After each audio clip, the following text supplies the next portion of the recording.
for Wednesday, June 26th. How's everybody doing? Good. Good to see you all. First item is approval of agenda. Can I have a motion and a second to approve the agenda? So moved. Second. It's been moved and seconded. Approval of the agenda. Is there any discussion? Seeing none, all those in favor say aye. Aye. Any opposed? Okay, the motion is adopted. Approval of minutes. Next order of business is approval of the minutes from June 12th meeting. Can I have a motion and a second? So moved. Oh, second. Okay, it's been moved and seconded. A motion to approve the minutes. Is there any further discussion? All those in favor say aye. Aye. Any opposed? Okay, the motion is adopted. So next we have public invitation. Invitation to interested persons to address the council on matters not on the agenda. Public comment on the agenda items has occurred on the respective committees. Each speaker is limited through a 3-minute presentation. So we do have a couple of people. It's not clear to me if they're all speaking. I know the first one is, who is the timer? Okay, so Liz will be the timer. First we have Russ Adams. Welcome to the council.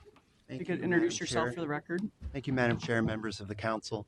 I'm Russ Adams. I'm the Executive Director of the Alliance for Metropolitan Stability.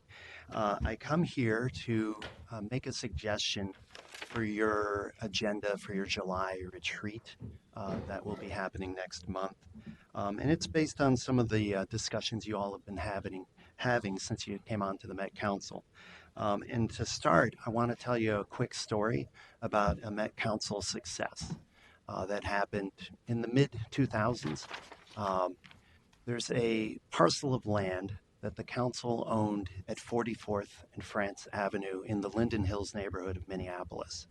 And I remember this conversation and the policy work that the council did around this very well. Met Council Chair Peter Bell and the staff were moving towards disposing of the land as they usually do. The city of Minneapolis and Representative Frank Hornstein asked them to consider alternative to the disposition of that particular land. And through a lot of conversation and negotiation, they found a way to move that land to the city. And today there are 5 beautiful row house style townhomes, truly affordable for families at that site. It's a very small parcel of land. It was sandwiched in between different businesses. Not everybody was sure that they were going to be able to make it work. There are actually detached garages in the back.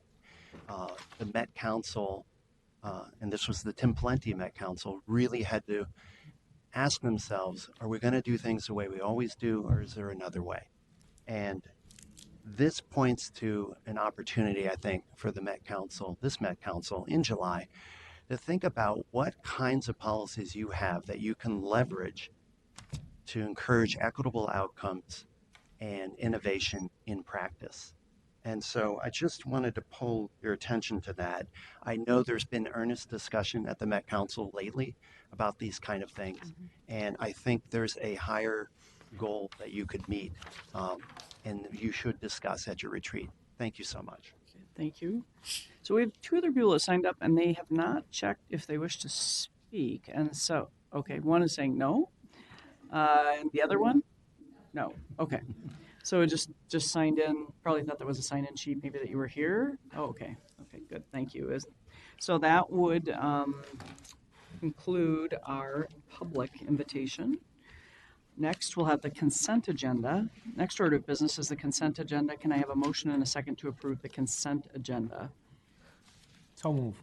Seconded. Okay, it's been moved and seconded to approve the consent agenda. Is there any discussion? Okay. Seeing none, all in favor? Aye. Any opposed? Okay. The motion is carried and the consent agenda is passed. Next, we will go on to reports of standing committees. First, we will hear from Councilmember Lilligren and the Community Development Committee. Thank you, Madam Chair. The Community Development Committee brings 5 items for approval today. The first is item 2019-128. It's the Hidden Falls Crosby Farm Regional Park Master Plan from the City of St. Paul.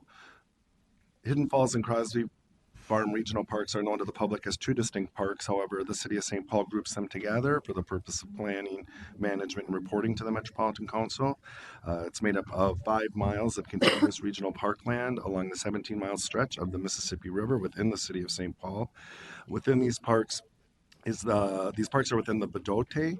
It's a area with significant cultural and historic significance to the Dakota Iote or the Dakota Nation, and within the Mississippi Flyway, a major migratory route for birds. Community and stakeholder engagement led to many recommendations for both regional parks, particularly related to accessibility and recognizing the Native American heritage and culture of the geography. Some of the high priority recommendations including adding an indigenous community gathering area, conducting a trail accessibility assessment, and implementing a comprehensive wayfinding system. The Hidden Falls Crosby Farm Regional Park Master Plan is consistent with the requirements of the 2040 Regional Parks Policy Plan, and the request was approved unanimously at the June 6, 2019 Metropolitan Parks and Open Space Commission meeting and the June 17, 2019 Community Development Committee meeting. Madam Chair, I move that the Metropolitan Council approve the Hidden Falls Crosby Farm Regional Park Master Plan and also require the City of St. Paul, prior to initiating any new development of the regional park, send preliminary plans to the Engineering Service Assistant Manager at the Metropolitan Council's Environmental Services Division for review in order to assess the potential impacts to the regional interceptor system. Okay, thank you. There is a motion on item 2019-128. Is there a second? Second. Motion and a second. Is there any discussion? Councilmember Atlas Ingebrigtsen. Thank you, Chair. I just want to share a little bit of some of our conversation around this particular park plan.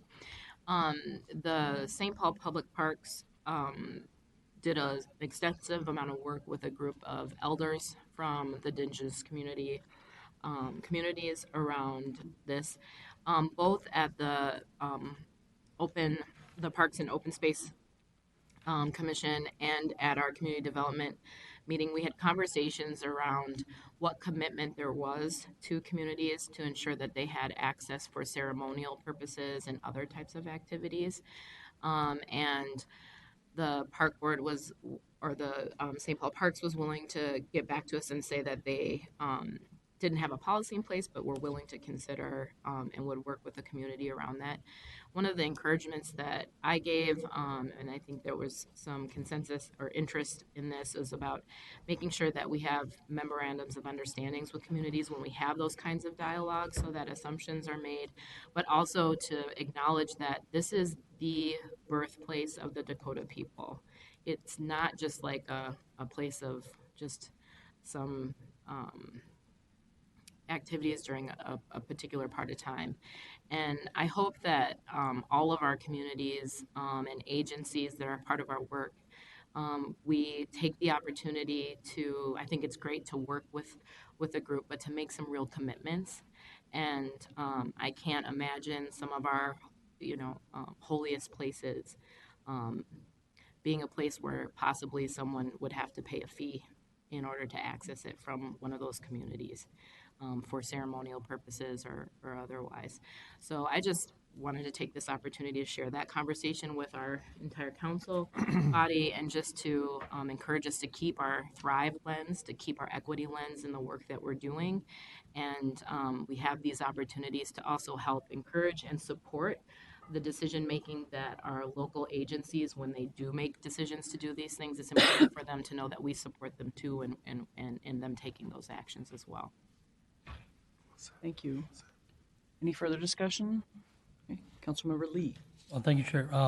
Thank you, Councilmember Alice Ingebrigtsen, for that conversation. I did talk to Mike Hahn, the director of St. Paul Parks, and I feel the same way as you do. And I've known Mike Hahn and worked with him for 6 years when I worked for Mayor Coleman in the city of St. Paul, and I've been very in tune into the way he's run the parks system in St. Paul, and I have a lot of faith and knowledge that he and the parks system there do work closely with the Native peoples, and I'm really proud of the work they've been doing in bringing back the interpretive and cultural history of the native peoples in our park system. Any further discussion? Good comments. Now we are going to vote. All those in favor say aye. Aye. Any opposed? Okay, the motion carries. Councilmember Willigren. Thank you, Madam Chair. Business item 2019-129 is for a Parks Acquisition Opportunity Fund grant to Carver County for the Minnesota River Bluffs Regional Trail. This item awards $1.7 million Park Acquisition Opportunity Fund resources to Carver County to assist with the purchase of a 3-mile section of the regional trail. This is kind of a unique item because the proceeds of this grant will be used to repair a section of the trail that's been closed since a rain event in 2014 caused catastrophic slope failure. The Hennepin County Regional Rail Authority bought the property in the early 1990s to hold for use as a potential light rail route. And Hennepin County will begin work to repair the slope after the grant is awarded. When that work is completed, Carver County and the Rail Authority will close on the property and the ownership will transfer to Carver County. The grant will use over $1 million in state money from the Environment Natural Resources Trust Fund and $680,000 from council bonds. The Legislative Citizens Commission on Minnesota Resources administers the trust fund and voted unanimously on June 5th, 2019 to approve this acquisition. Also, it was approved by the Metropolitan Parks and Open Space Commission on June 6, 2019, and the Community Development Committee on June 17th. Madam Chair, I move that the Metropolitan Council approve the grant of up to $1.7 million to Carver County to acquire the 89.81 acre Hennepin County Regional Rail Authority property located in the city of Chanhassen for the Minnesota River Bluffs Regional Trail. Also to authorize the Community Development Director to execute the grant agreement and restrictive covenant on behalf of the council, and also to inform Carver County that additional appraisal supporting the $5.1 million value must be completed by March 21st, 2020, and the county must close on the property with 1 year from the appraisal date. There's a motion on item 2019-129. Is there a second? Second. Okay, it's been moved and seconded. Is there any further discussion? Councilmember Barber and then Atlas Ingebrigtsen. Madam Chair, I just want to make a quick comment. I'm really happy to see this actually move ahead. This trail has been shut down for several years with a very long, unsafe detour that is being used, and it's a trail that was heavily used. So this is very, very exciting, and I know it means a great deal to the county. So thank you. Councilmember Atlas Ingebrigtsen. I just wanted to ditto that. I also wanted to, is that an official term? Ditto? It's good today. I also just wanted to recognize the work of Deb Jensen, who was lead on this, and many staff and others shared with us at the commission meeting, and then also again at community development about her expertise and leadership through a very difficult, long, and complicated project, and also that she holds a lot of institutional knowledge, and she will be leaving this week. I think we have some celebration time, so I just want to recognize her. She got many standing ovations every time we've talked about this, so just wanted to give a shout out to Deb Jensen and thank her for her service over the years and partnership, even when I wasn't on the council, working in the park space. So just want to Excellent. be grateful for that. Okay, thank you. Anything else? Okay, all those in favor say aye. Aye. Any opposed? Okay, the motion carries. Thank you. Item number 3. Thank you, Madam Chair. Business item 2019-231 is the approval of the 2019 Fund Distribution Plan for the Competitive Equity Grant Program for the Regional Park System. This program is designed to explicitly strengthen equitable use in the regional park system. The idea to establish the equity grant program emerged out of the previous council and research conducted in 2014 with selected communities of color. This commitment was formalized as part of the original 2040 Regional Parks Policy Plan in 2015. During the 2018 update of the 2040 Regional Parks Policy Plan, the council committed to launching this program in 2019. There's been effort since the beginning of 2019 to develop a grant program with extensive participation from the Metropolitan Parks and Open Space Commission, also participation from the Council's Equity Advisory Committee and the Community Development Committee and the Regional Parks Implementing Agencies. The proposed fund distribution plan reflects the feedback gathered from these conversations.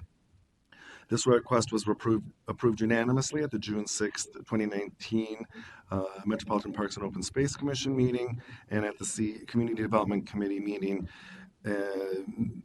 Madam Chair, I move that the Metropolitan Council adopt the 2019 fund distribution plan for the Competitive Equity Grant Program for the regional park system, and also to recommend that as the equity program moves forward, additional money be provided to create awareness of the Metropolitan Council's emphasis on expanding equitable uses of the regional parks and trails system.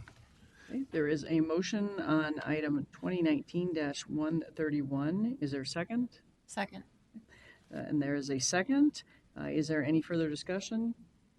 Councilmember Litigo? Yeah, thank you, Madam Chair. Just a couple of notes. One, the second part of this action, the recommendation that the equity program moves forward, additional money be provided, is a recommendation that came directly from the Metropolitan Parks and Open Space Commission and was supported unanimously by the Community Development Committee. And the other piece I want to say is I really want to commend staff, Ms. Starling, Mr. Mon, for moving this quickly. And it was a gift from the last council. Thank you very much. And to get this established and up and running by 2019 and to allow this council to have our fingerprints on it, it took a lot of coordinated conversation at Community Development Committee meetings, and that moved very, very quickly. So my thanks to our staff. Excellent.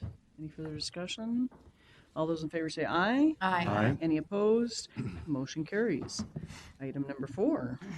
Thank you, Madam Chair. Business item 2019-148 is to authorize the 2040 comprehensive plan for West Lakeland Township. It's located in South Central Washington County. Thrive forecasts minimum growth within the community for population, housing, and employment through 2040.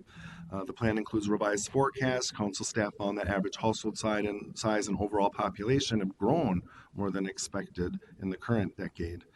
The existing and future land use map will show that there are 112.79 acres of land that has been purchased by the Prairie Island Indian community. And the Prairie Island community has submitted an application to the Bureau of Indian Affairs to have the land placed into federal trust. Once placed into trust, the township does not have land use authority over that land, as it will lie within the sovereign nation of the Prairie Island Indian community, consistent with federal law.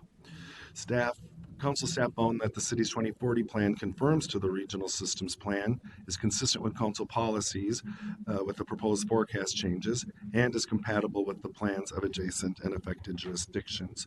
Therefore, Madam Chair, I move that the Metropolitan Council adopt the attached advisory comments and review record and take the following actions. First, authorize West Lakeland Township to place its 2040 comprehensive plan into effect, also to revise the township's forecast upward, and finally to advise the township to update the maps and text in the plan to reflect the Prairie Island Indian community's purchase of the land and application for federal trust designation, and also to implement the advisory comments in the review record for transportation, surface water management, forecast, land use, and housing.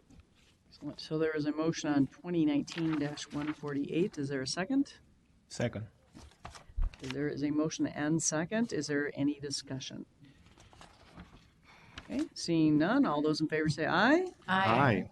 Any opposed? Okay, motion carries. And your last item, number 5. Thank you, Madam Chair. The item number 5 is the Hennepin County is 2019-141 to authorize the 2040 comprehensive plan for Hennepin County. Thrive forecast growth of approximately 990,000 new households in the county through 2040, a figure that will likely be higher following forecast adjustments that are pending for several cities within the county. Thrive designates communities within Hennepin County in 7 different community designations, ranging from urban center to agriculture. Hennepin County does not have land use planning authority, nor does the county own or operate a local wastewater treatment system. However, it does have planning requirements related to the county's management of subsurface sewage treatment systems in 37 cities. Hennepin County is responsible for transportation plan element as well as the CCA plan or Mississippi River Corridor Critical Area Plan. The county has agreed to a recommended forecast increase for the incorporated area of the county that includes Minneapolis-St. Paul International Airport and Fort Snelling. Council staff finds that the county's 2040 plan conforms to regional systems plans, is consistent with council policies with proposed forecast change, and is compatible with the plans of the adjacent and affected jurisdictions. Madam Chair, I move that the Metropolitan Council adopt the attached advisory comments and review record and take the following actions. First, authorize Hennepin County to place its 2040 comprehensive plan into effect. Also, to revise the county's forecast upward for the unincorporated areas referenced earlier, and also advise the county to adopt its MRCCA plan within 60 days after receiving final DNR approval and submit a copy of the final adopted plan and evidence of adoption to the DNR, the Council, the National Park Service within 10 days after the adoption, and also to implement advisory comments in the review record for forecasts and water supply. There is a motion on 2019-149. Is there a second? Second. Second. So it's been moved and seconded. Is there any discussion? Councilmember Chambliss. I'm really glad to hear about this proposal. I just wanted to state, just for the record, that it's 2019-149 for the Hennepin County 2040 Comprehensive Plan. I think Who did I say? said 141, but Okay. So correction for any further discussion. We're voting on 2019-149. All those in favor say aye. Aye. Aye. Any opposed? Okay, motion carried. Thank you, Councilmember Lilligren. Thank you, Madam Chair. Next, Environment, I see that Chair Lindstrom is gone, so we have the Vice Chair. Councilmember Wolf is going to give the report. Thank you, Madam Chair. Business item 2019-163 is a request for an amendment to the intergovernmental agreement between the City of Hopkins and the Metropolitan Council. The council authorized agreement 121025 with the City of Hopkins in 2012. Elements of the agreement address the construction of a new L27 lift station and replacement of the associated force main within the City of Hopkins. The agreement was amended on April 17, 2018 to define specific terms of force main construction along Lake Street that would be done by the city on behalf of the council. The contracted cost of the force main work was unknown at that time, and the budget was not included in the original agreement or amendment. Hopkins has completed the final value of the force main construction and has requested payment. Council staff is in agreement with the city's request of $748,100.05. Got to have that 5 cents in there. This amendment will authorize the payment to the City of Hopkins. Therefore, Madam Chair and members, I move that the Metropolitan Council authorizes its regional administrator to negotiate and execute an amendment to the intergovernmental agreement between the City of Hopkins and the Metropolitan Council, MC 121025. There's a motion on item 2019-163SW. Is there a second? Second. Okay. It's been moved and seconded. Item 2019-163SW. Is there any further discussion? Okay, all those in favor say aye. Aye. Any opposed? Okay, the motion is carried. Your next item? Thank you, Madam Chair. Business item 2019 well, that should be 160. There's a typo in my notes here, sorry. 2019-164 is a request that addresses Coon Rapids L34 improvements. Coon Rapids Lift Station L34 was constructed in 1963. Renewal is needed to enable the facility to operate while future capacity improvements are planned for construction in 15 to 20 years. The project will renew all lift station process piping and equipment, including pumps and motors, odor management equipment, and other equipment to improve operational efficiencies. The Office of Diversity and Equal Opportunity has set an MCUB goal of 12%.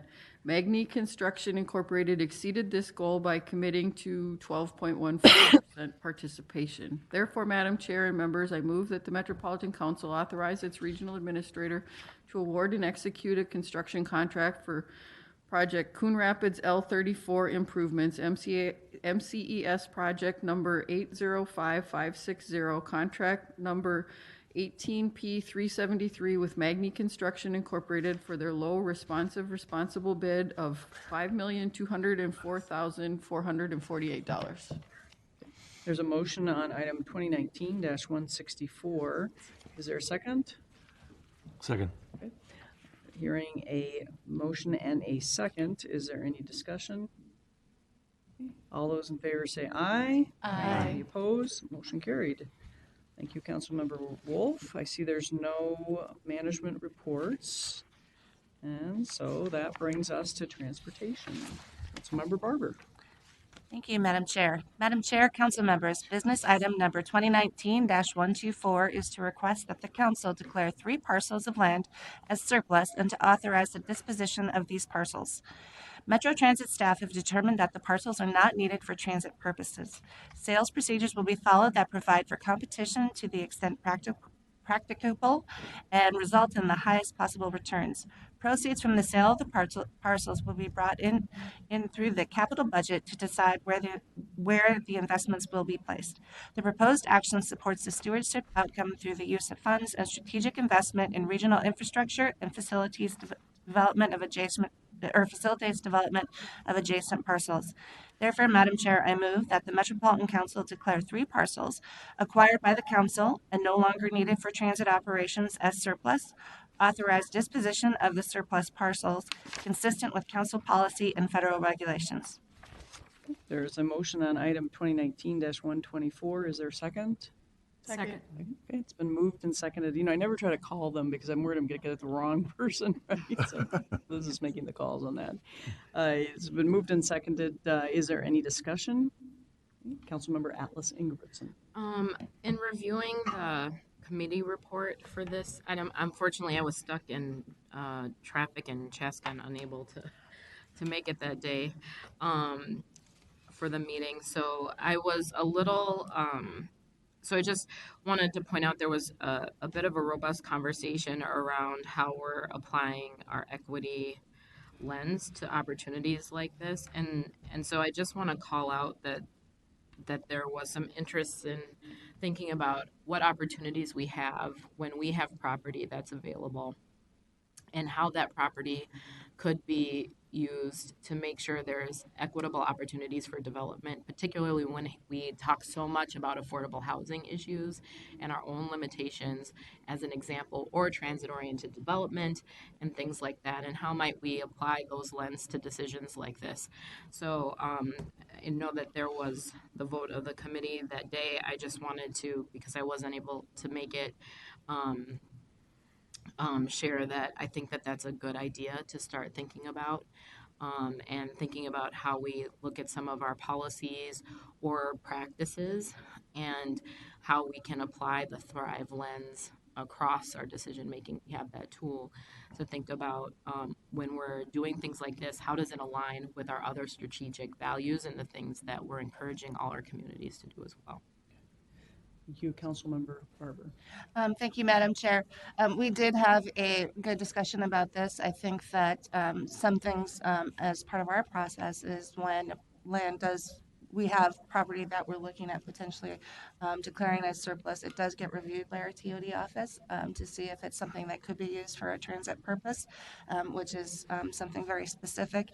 And so that is sort of one of the lenses that was used in looking at these particular parcels. And so that process does happen.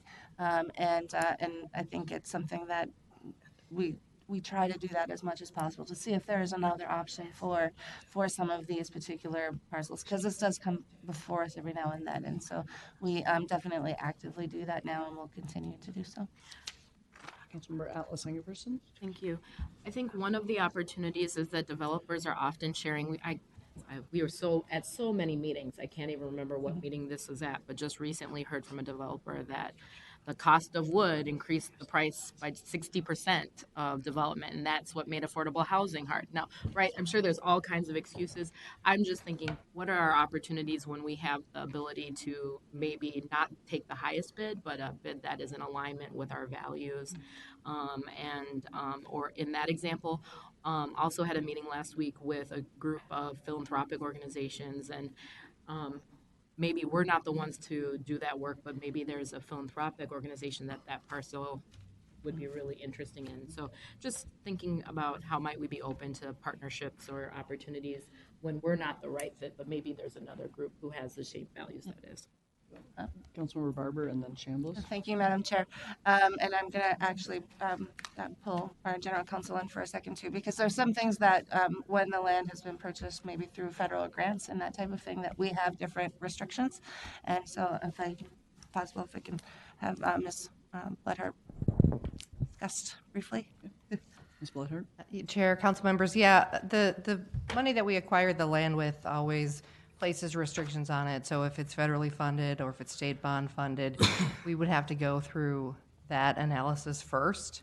I think it's very challenging to set up a program where you're accepting a lower bid, but if there was specific things you wanted to look at, we'd be more than happy to sit down and talk through it and see whether or not we could find a pathway to do something like that. But with the sale of land, it's never easy. It's complex, and we'd start with the funding piece, what we acquired it for, and get through all those hurdles first.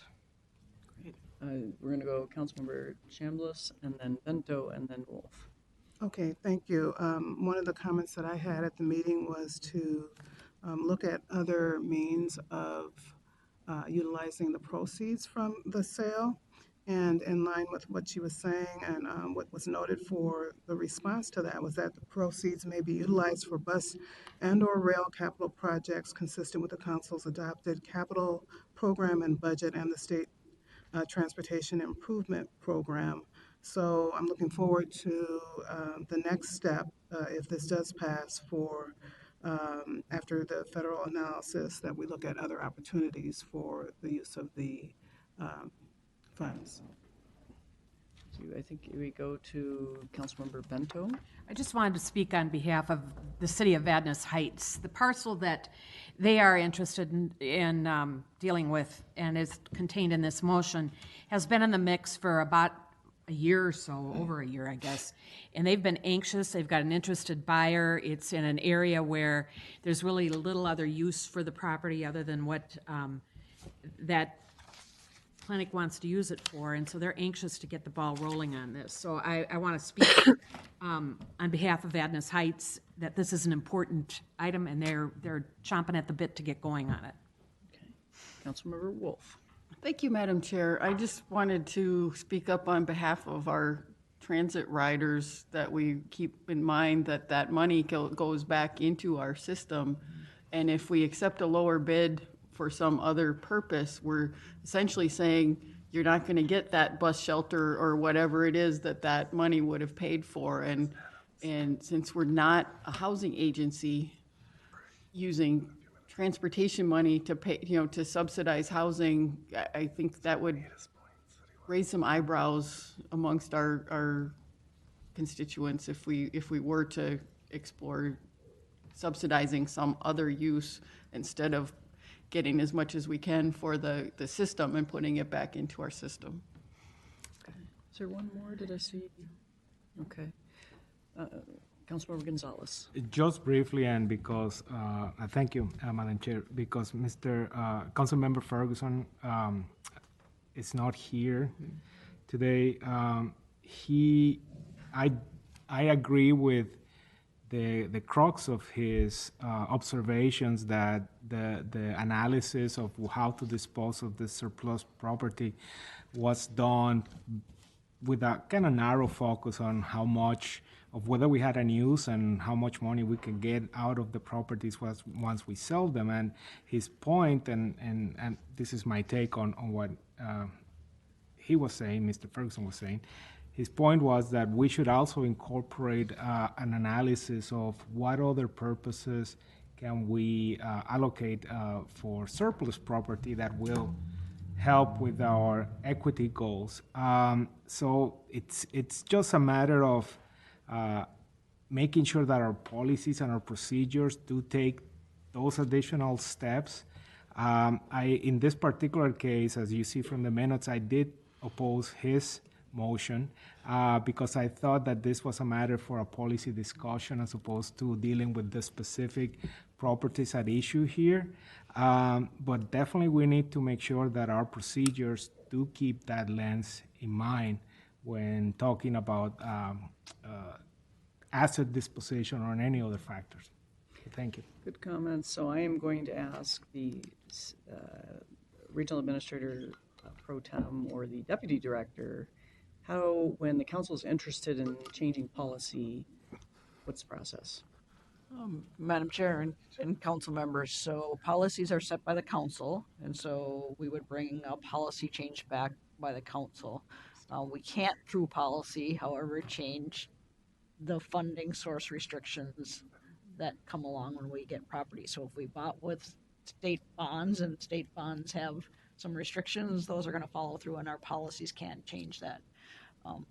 That could be in a legislative look that we would want to take about, and I've talked about this often.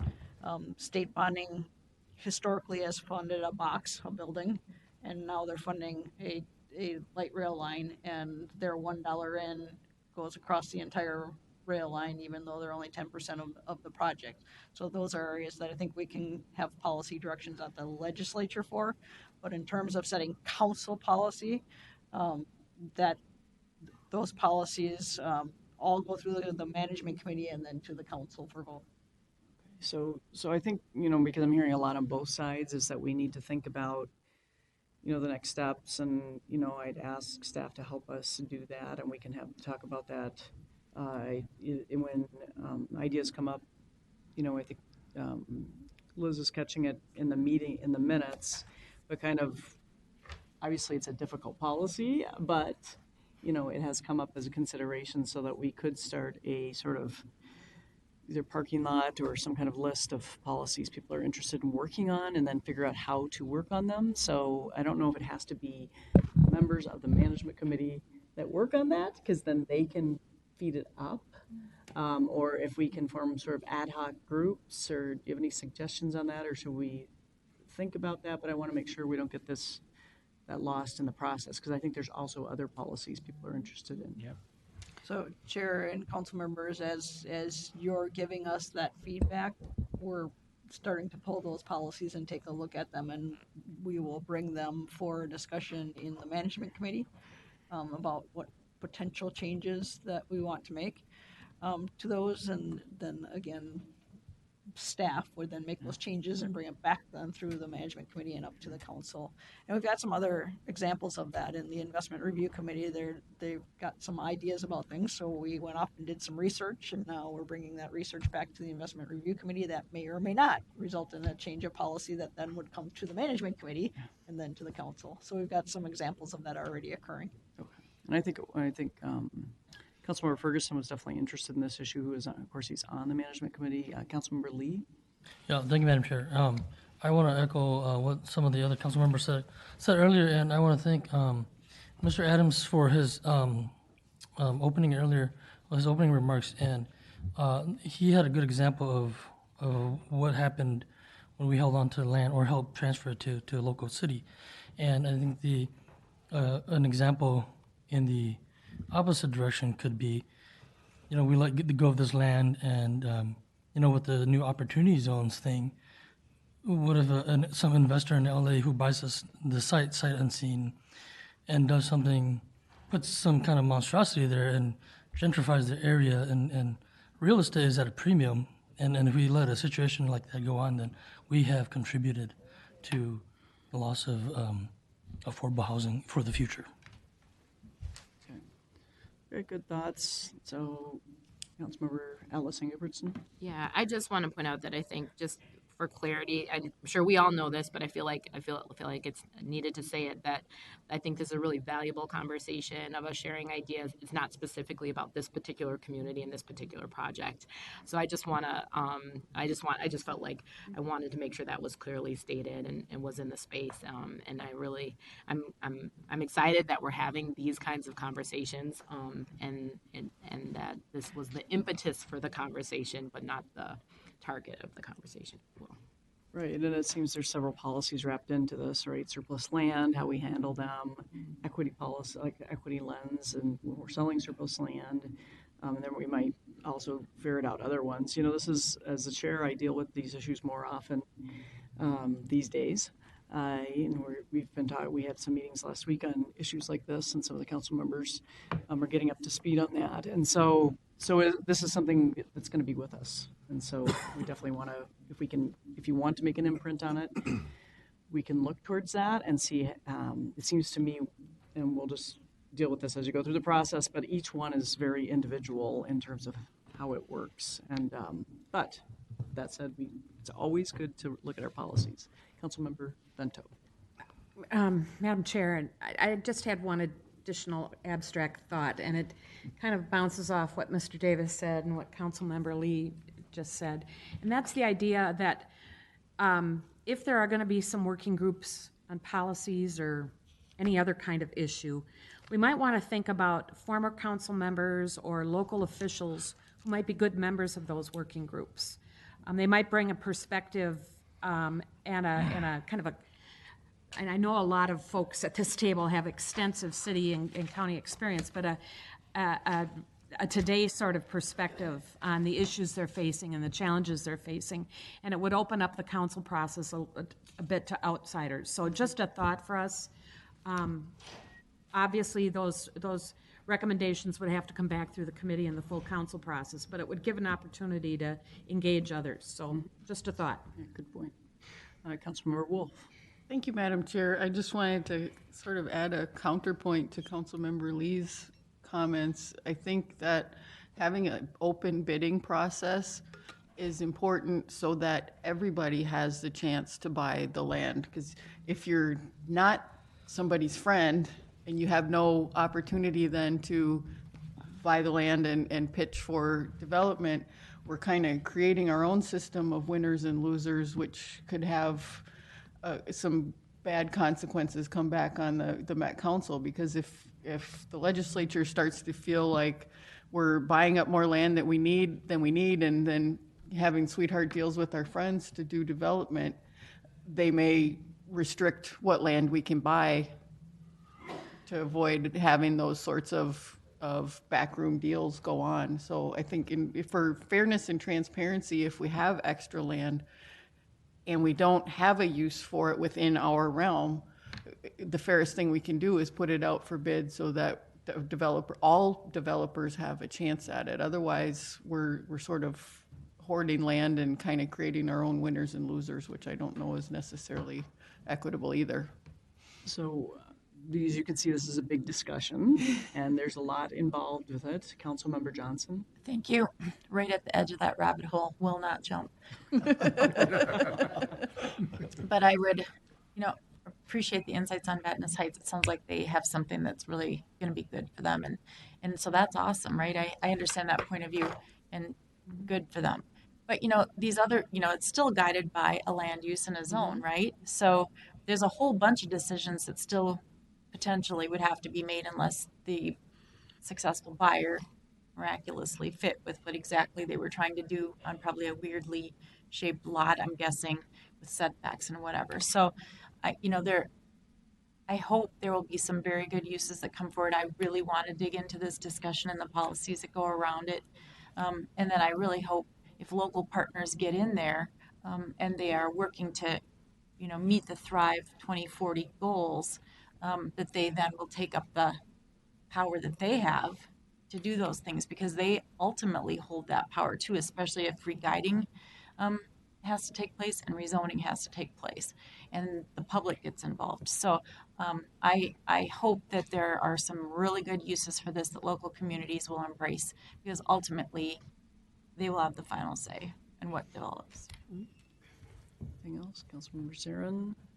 Madam Chair, I call the question. The question has been called to the parliamentarian. What are the rules around calling the question? I think you take a vote. Have to take the vote. Okay, so the question has been called. I think that is just the motion on item number 2019-124. To be clear, that is the vote and the question that we're going to be taking. And Madam Chair, if it needs a second, I'll second it. Does not? Calling Just the in question doesn't need a second. Did we second it? I think we did. I'm not actually sure if it needs a second, but we have it if we need it, I guess. I Insurance. apologize. Okay. So all those in favor of item number 2019-124, say aye. Aye. Any opposed? Okay, the motion passes. Motion carried. Madam Chair, That was just point of the order. Johnson. question. I think the motion on the table is to call the question. And we once need that's to vote on dispensed, the then we go item. back to the item that's on Okay. the table. So the calling the question passes, and now we revert to the motion, right? So now we will vote on the motion 2019-124.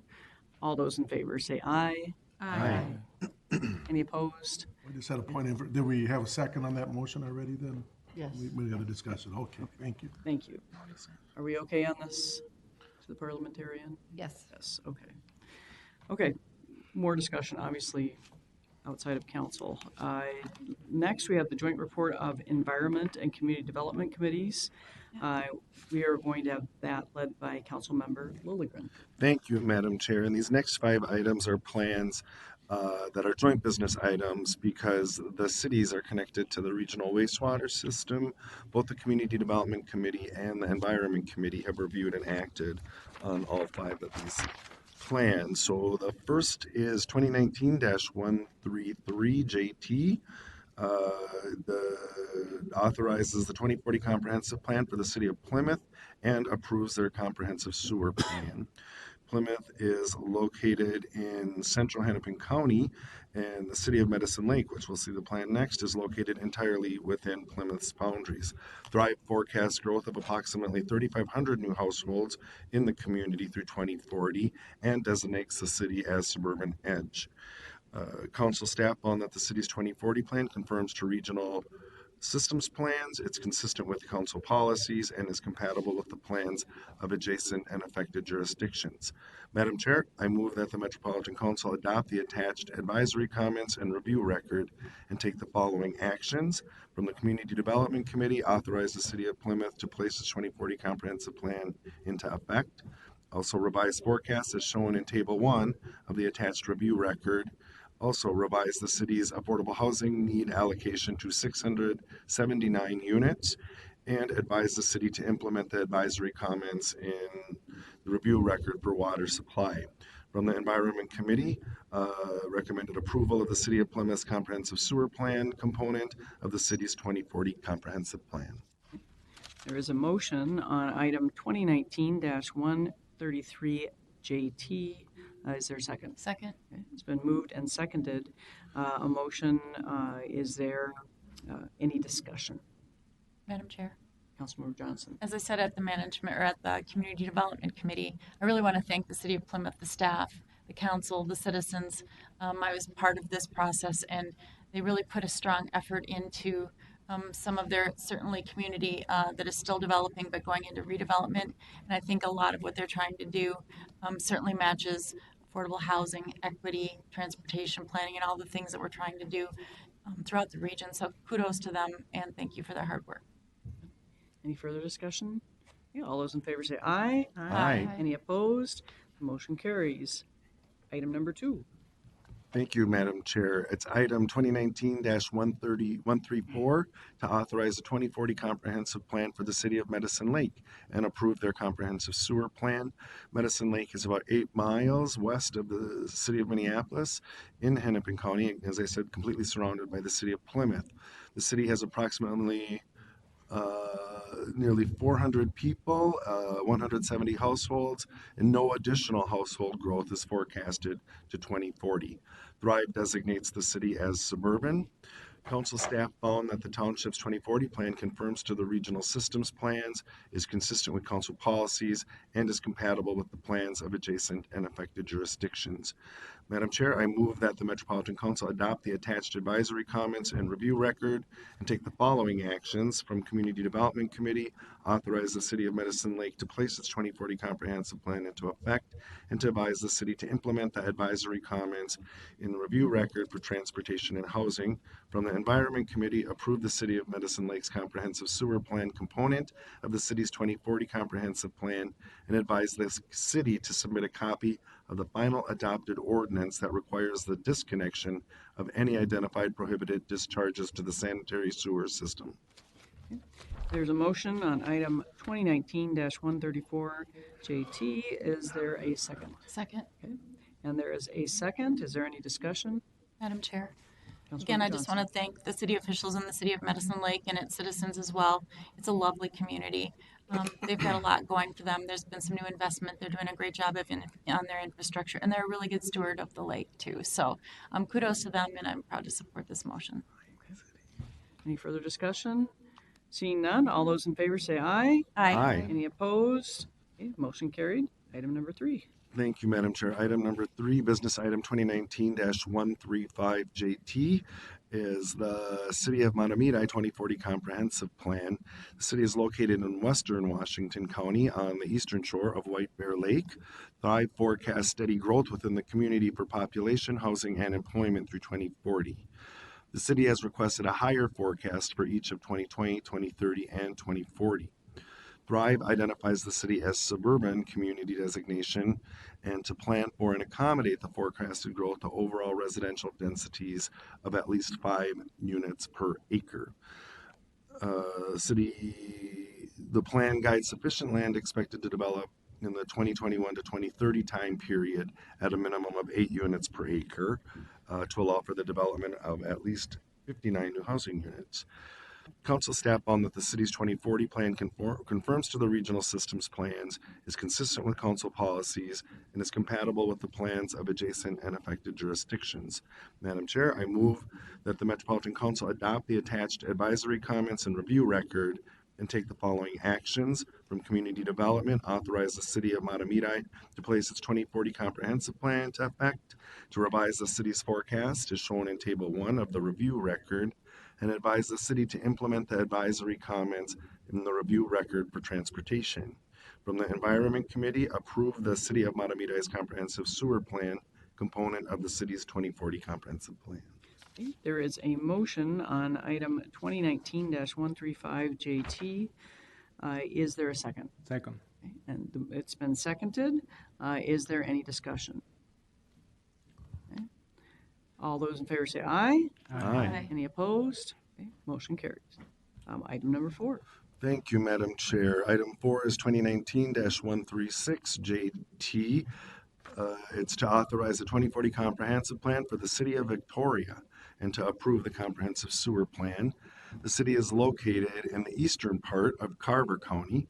Thrive forecasts growth of just over 2,600 new households in the community through 2040. Thrive MSP 2040 designates the city as emerging suburban edge. Council staff found that the township's 2040 plan confirms to regional systems plans, is consistent with council policies, and is compatible with the plans of adjacent and affected jurisdictions. Madam Chair, I move that the Metropolitan Council adopt the attached advisory comments and review record and take the following actions. From Community Development Committee, authorize the City of Victoria to place its 2040 comprehensive plan into effect. Also to advise the city to provide the dates each of the watershed approved the LMWP and the date the city adopted the final LWMP, along with a copy of the final adopted LWMP that will be included in the final plan document that the city adopts if it differs from the one contained in the plan submitted to the council in February 7th of 2019. Also to add the following housing tools to table that are on table 6-1 and connect them to housing needs prior to final adoption of the plan.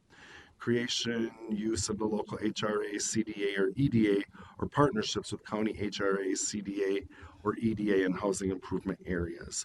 Also to implement the advisory comments in the review record for transportation and forecasts. From the Environment Committee, approve the City of Victoria's Comprehensive Sewer Plan component of the city's 2040 Comprehensive Plan. Okay. There is a motion on item number 2019-136 JT. Is there a second? Second? And a second. Is there any discussion? Seeing none, all those in favor say aye. Aye. Any opposed? Motion carried. Item number 5. Thank you, Madam Chair. We're almost done. Yeah.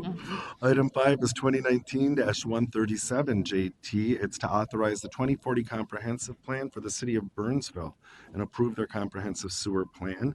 The City of Burnsville is located in north central Dakota County.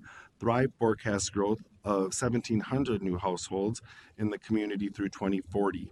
Thrive MSP 2040 designates the city as suburban. Council staff finds that the city's 2040 plan confirms to regional system plans, is consistent with council policies with the proposed amendments to the community designation, and is compatible with the plans of adjacent and affected jurisdictions. Madam Chair, I move that the Metropolitan Council adopt the attached advisory comments and review record and take the following actions. From Community Development Committee, authorize the City of Burnsville to place its 2040 comprehensive plan into effect, and also to strongly encourage the city to address all widely known housing tools in order to be fully consistent with with council housing policy. The following tools should be considered in the plan before the final adoption: the Local 40 tax program, partnerships with local naturally occurring affordable housing preservation partners, consideration of a community land trust. From the Environment Committee, approve the City of Burnsville's Comprehensive Sewer Plan component of the city's 2040 Comprehensive Plan. Also to require the city to submit to capacity and design flow information for its lift stations, for its lift stations and each trunk sewer that connects to the regional system to the Metropolitan Council once it completes its hydraulic model of its wastewater system. Also submit a copy of the final adopted revised ordinance that prohibits the discharge from sump pumps, foundation drains, and rain leaders into the sanitary sewer system. Also to advise the city to implement the advisory comments in the review record for wastewater service. Thank you. There is a motion on item number 2019-137. Is there a second? Second. So there's a second. Is there any discussion? Okay. Seeing none, all those in favor say aye. Aye. Any opposed?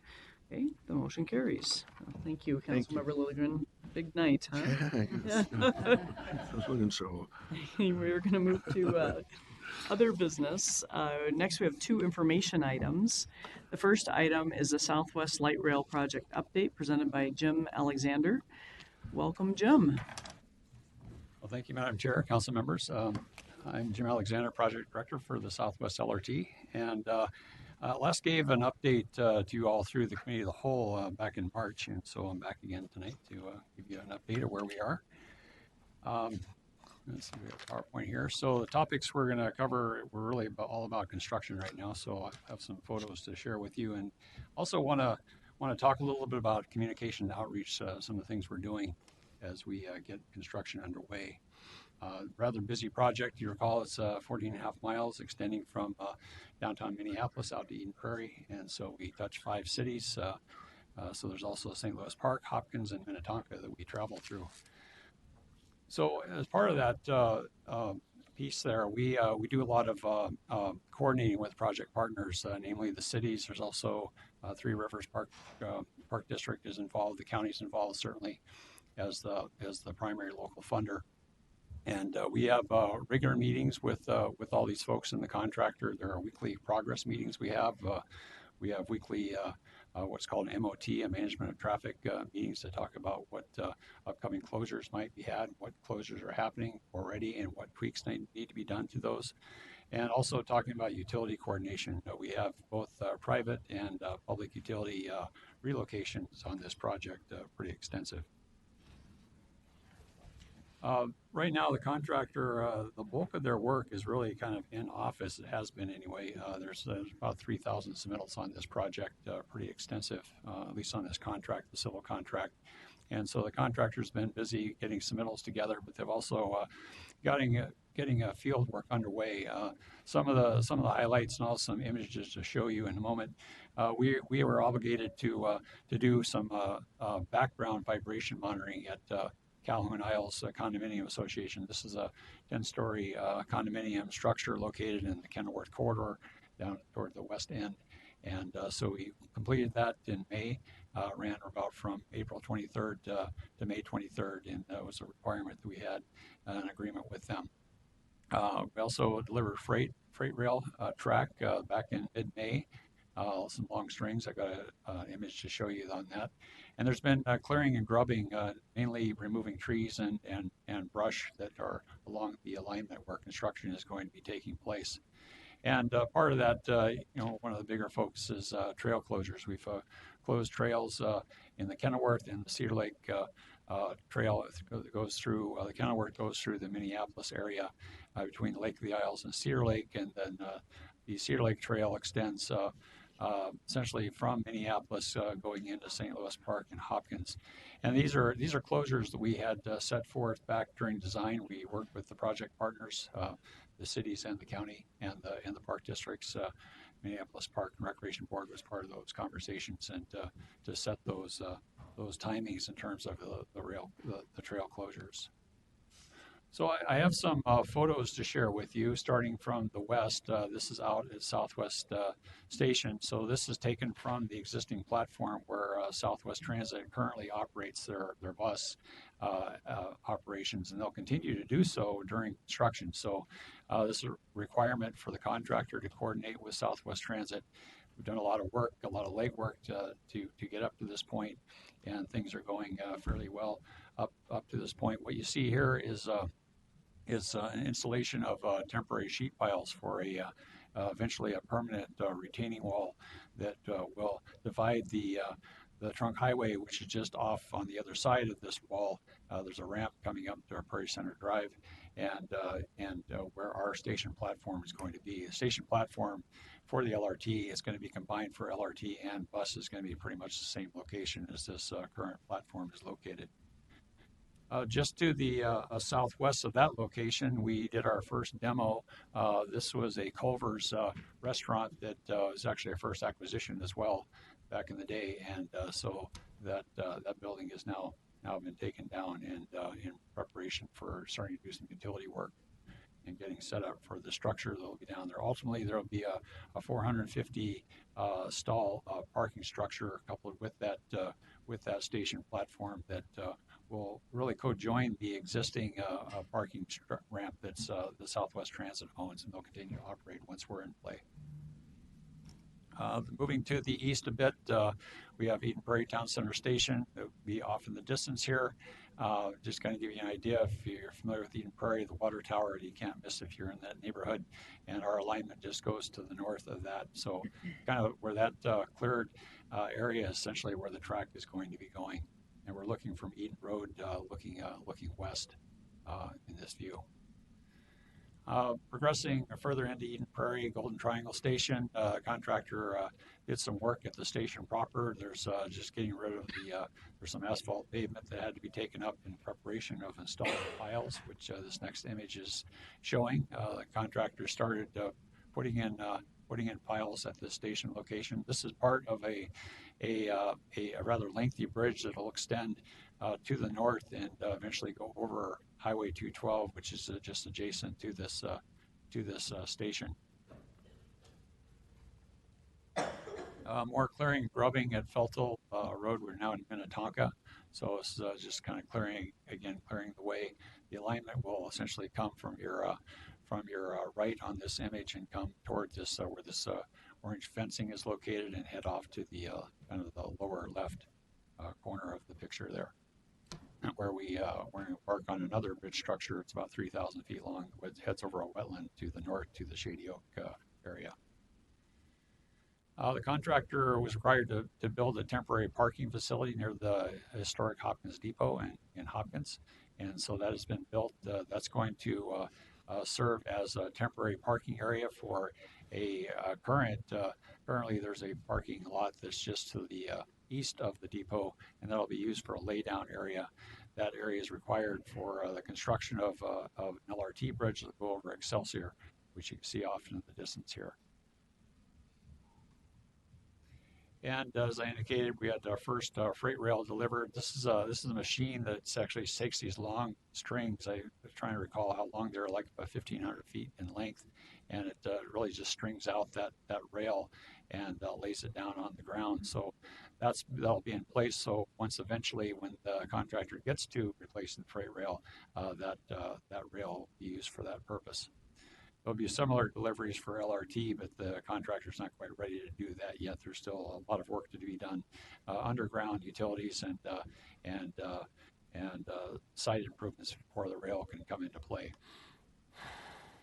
A little bit about the tour, the trail detours. This is an image of our outreach individual from Minneapolis, David Davies, pointing out one of our signs that we have. I think we have about 5 or 6 of those signs throughout the trail areas that show the new trail configurations on the temporary detour that I mentioned. This is an image of the measurements of doing vibration testing at that Calhoun Isle site. Nothing really too exciting here, but just to kind of document that we were out there doing that work, both outside and inside there. And this is an image of tree removal in Kenilworth Corridor that really got underway earlier this week, and so that's an ongoing process. It does look quite a bit different out there if you've been on Cedar Lake Parkway. So the contractors can be busy doing that work for the next couple of weeks. As we progress further east, this is in Minneapolis as well. This is under 394, Highway 394, where the contractor is doing some pier protection work. Essentially, we'll have the LRT located close to these piers, so we need to reinforce them in case there is a mishap that we don't want to damage the bridge. So there's work being done under the bridge there as we speak, and see a little bit of detour for the trail there. And then the contractor is building a temporary concrete batch plant in the Linden Yards in Minneapolis, and this is also serve for concrete delivery on the project. Just it's more efficient for the contractor to have their own batch plant, just because there's going to be a lot of concrete involved in this project. So what you see there are some piles that were driven, very soft ground in this area. So foundation systems can be put in place here. So those are the images I have upcoming. It's kind of a lightly loaded here slide. There are a lot of things behind the utility relocations. We're working with a lot of different private utilities, Xcel, Comcast, CenturyLink, CenterPoint. There are at least 10, 12 utilities. And just for background, we have developed agreements with these utilities back several years ago, and you did have a couple items on consent where we amended those tonight. I appreciate that. And so we'll continue to work with the utilities as we get the relocations done. And then a lot of retaining walls. There's about 118 on this project, pretty extensive. Bridges and tunnels, we have overall about 44 structures. About 7 of those are existing, but the rest are new. And so quite a bit of work there. The other thing I wanted to just touch on the look ahead, maybe talk on the FTA a little bit, the Federal Transit Administration. We are continue to work with the FTA on the funding. Ultimately, we'll look to have a full funding grant agreement that would match up to the local share that's been brought forward mainly by the county. The cities have some engagement in that as well. And we're addressing some final financial questions that the FTA staff has, and we're hoping to button up that soon. We need to get an invitation from FTA to get that FFGA. So there's a lot of documentation that we've really already prepared. We're kind of ready to do that, but we have to get through and get the nod from FTA to get that invite. We hope to get that very soon.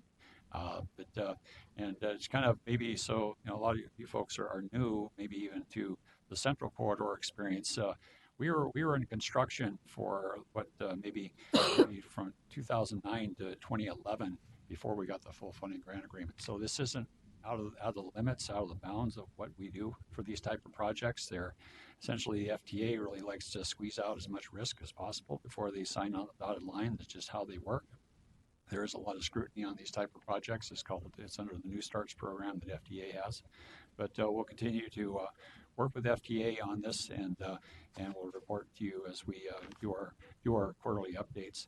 The other thing I just want to mention, we did another larger contract. We have the systems contract, which is essentially the overhead wire. It's the pieces that get the train to work and to run, and the communication pieces. We just received bids on that contract on the 6th of June, and 3 bidders came in, and we have a low bid of 194 million for Aldrich and Parsons as a joint venture. And we're familiar with Aldrich. They worked on the Central Corridor project, and so those bids are being evaluated as we speak. And so, but that is the apparent low bidder at this juncture. We just say that number fits in well within our program. We think we can accommodate that. So it's just a matter of getting a what's called a letter of no prejudice. And I don't know if you recall, maybe me talking about that. We had requested and received a letter of no prejudice from the FTA on the civil contract. And what that is essentially it's an approval of FTA that we can be allowed to spend local money, but that whatever is spent would be eligible for a cost share once we get that full funding grant agreement. And it's important we make this step, because without that, then we may not be able to be eligible for that cost share. So we currently have a letter of no prejudice request out to FTA. We issued that shortly after we received the bids on the system contract, and we hope to hear about that soon. We typically on our contracts, we have a 90-day eligible period for those bids, and that will expire on September 4. And so we've told FTA we'd like to see that LOP in the August timeframe. So if all goes well, we'll hope to be back to you all, Transportation Committee, and then the full council for approval of award of that contract in August. I might just pause there on the construction, kind of threw a lot of information there. If anybody has any questions. Councilmember Atlas Ingebrigtsen. I have a number of questions, but the first is the statement that you just made regarding the letter of no prejudice. I want to apologize because I'm not sure. I was under the impression we had a letter of no prejudice, but maybe They expire, and you have to Okay. get a new one, or well, you can explain. Please. You have to get it has thresholds. Yes, Madam Chair. Yeah. Councilmember, well, we have a letter of no prejudice for the civil contract, and that's for, you have to excuse me, I don't remember the amount of that, but we can provide that to you later. And that will take us through into probably close into next year, maybe toward the end of this year. What this letter of no prejudice is primarily for is for the systems contract. We don't have an LONP approval for that. And generally how this goes is that we need a bid number before we can submit that request to FTA. So we had to wait for the systems to come through. So this is really LONP number 2, where LONP number 1 came in last year. We received that in November timeframe. So shortly after that, we awarded the contract to the joint venture and for civil. So this is really for systems, but it's also to carry forward the civil work as well. We see that we may need some more money to keep us going with construction and not have any stop work process, which would be very unfortunate for our budget if we had to do that. And so it really keeps that civil going, but primarily for the systems contract, we have this second request in. So just if you could state that for me one more time. The process is that we needed a bid in order to generate it, and so this is on timeline, and you expect the letter or the letter of no prejudice at what point? Madam Chair, Councilmember, we submitted the letter of no prejudice request earlier this month, and we hope to get that approval by August timeframe. So I have a few other questions. One, I'm curious if you could give an update. We're required to take certain mitigations while we're doing construction around adverse impact on the habitat in the area. Some things related to species that have special protections, but then also just due to the construction starting during the nesting season. So I'd love to hear an update on were active nests identified as you'd expect by subcontractors or contractors on the project, and maybe you don't have this information now, but I would just like an update on how those things have been handled, how many there were, how that work has gone. Sure. Well, maybe I could touch on three areas. There's the bumblebee, the rusty patch bumblebee, and then there's the pad that we talk of in terms of the environmental piece. Then there's the bird nest. So I'll start with the bumblebee. There were habitats identified during our environmental process, and we work closely with the U.S. Fish and Wildlife Service to make sure that we're following protocol, as well as the FTA. And there were habitats identified nearby, but not within the corridor itself. But what we are instructed to do is if we are going to do work in the spring, summertime, that we needed to mow ahead of time, so a habitat wouldn't be developed. And so our contractor's been programmed to do that, and they've been doing that because there's been some information put out in the news recently, so I thought I'd touch on that one. The second one, the bats, there's a habitat identified in the 9 Mile Creek area in Eden Prairie, and we are restricted from taking any trees down in that area. I believe it's from June through August. I don't have the exact dates on that, and our contractor has that in their contract, so they need to stay clear of that. The other piece is, I think specifically what you're talking about, Council Member, the nests. We have identified a handful of nests. I unfortunately don't have that number with me, but we have been working with the FTA and the local officials on what to do with those nests if we do need to move them.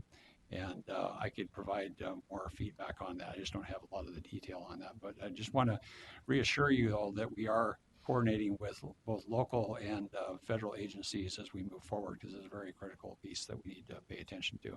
It's all documented in our record of decision, but we need to follow that. Mm-hmm.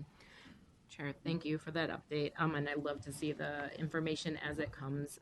It is an area that a lot of constituents contact me about, and I know that also there are other council members who would like to know how we're managing our requirements and obligations to ensure we're taking the steps to mitigate as much as possible harm. Sure. To the wildlife in the area. The other thing I just like to mention to the council is that we've gotten a lot of inquiries around the detour, the bike detour. Portions of the Southwest LRT bike trail are closed for 2 to 3 years, and the redirecting routes put bicyclists on Minnetonka Boulevard and a couple of other streets that are county roads. And if you've been biking for your commute on the Southwest LRT, it's a big shift to move to biking for your commute on Minnetonka Boulevard or one of those other roads. So it's been really challenging for community members. I've taken pictures, rode my bike with multiple people, met with the chair of Hennepin County, Commissioner Green, and with Lene Pelazama with the city of Minneapolis, trying to do the best to understand issues. Staff have been really responsive and trying to partner with both the city and the county as those road facilities mostly are county facilities, at least in the St. Louis Park area, where a lot of the concern in Hopkins area, where the concern is coming from. So there have been some improvements, and I think there'll be kind of, as issues pop up, a place where I'm happy that the council's been partnering, because those aren't our facilities, but has extended resources to aid in that effort. But I just want to acknowledge that it's really hard for the community, and for non-motorized transportation enthusiasts, which are an important part of our transit modes. And thank the staff for being willing to partner and be responsive. I've been out on the trail and have called David Davies, and he's like, I'm on it right now, things like that. When we can do those things, I think that's really important for community relationships. The last thing I just am wondering regarding transportation is we have some really tight pinch points or areas where there's just hard to get around. And so I'm just wondering, are we actively monitoring our construction impact on traffic, particularly in areas like Cedar Lake Road, and Dean Parkway, Burnham, and the Kenilworth Trail, like in that area where, because of the typography of lakes and curvy streets and only 2 roads that go through, are we actively monitoring so we can proactively address things with the city when construction is creating a massive issue in those areas? Sure, Mr. Madam Chair, Alexander. Council Member. Yeah, maybe a little bit about that. So those of you who don't know me, I'm a very avid bicyclist. In fact, I was out last night at under 394 calling David Davies about something and just trying to get straightened out. Poor And David. I also use those trails going to work. I don't ride every day, but I try to as much as I can. I was out this morning taking my son out for a ride, and those trails are a huge benefit for the community, and I get that. I do a lot of riding. I've got about 5 or 6 bikes myself, so including a unicycle. But I would just say about the MOT, the maintenance of traffic, as I indicated, that's kind of an ongoing theme. We meet weekly with everyone. That's the cities primarily, and the counties involved in that. And so we tweak things as we need to see fit. We get comments through our hotline that I'll talk about in a moment. That we do take those to ground to see if there's something we need to do to tweak things as we go. So it's kind of an ongoing thing as we close these trails and roadways. We realize it's gonna create a big inconvenience for some, but hopefully folks can look at the long term and say that we'll have LRT out of the deal, but that's still a little ways to go. So we understand that there's some pain involved. Okay, proceed.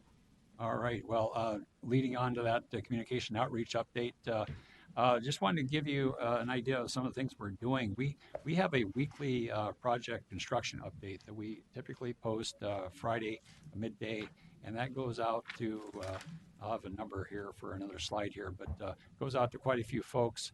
And it really tries to reflect what's upcoming, and know that we are working closely with our contractor, and sometimes things aren't as certain as we'd like them to be, but we try to get as valid and up-to-date information as we can.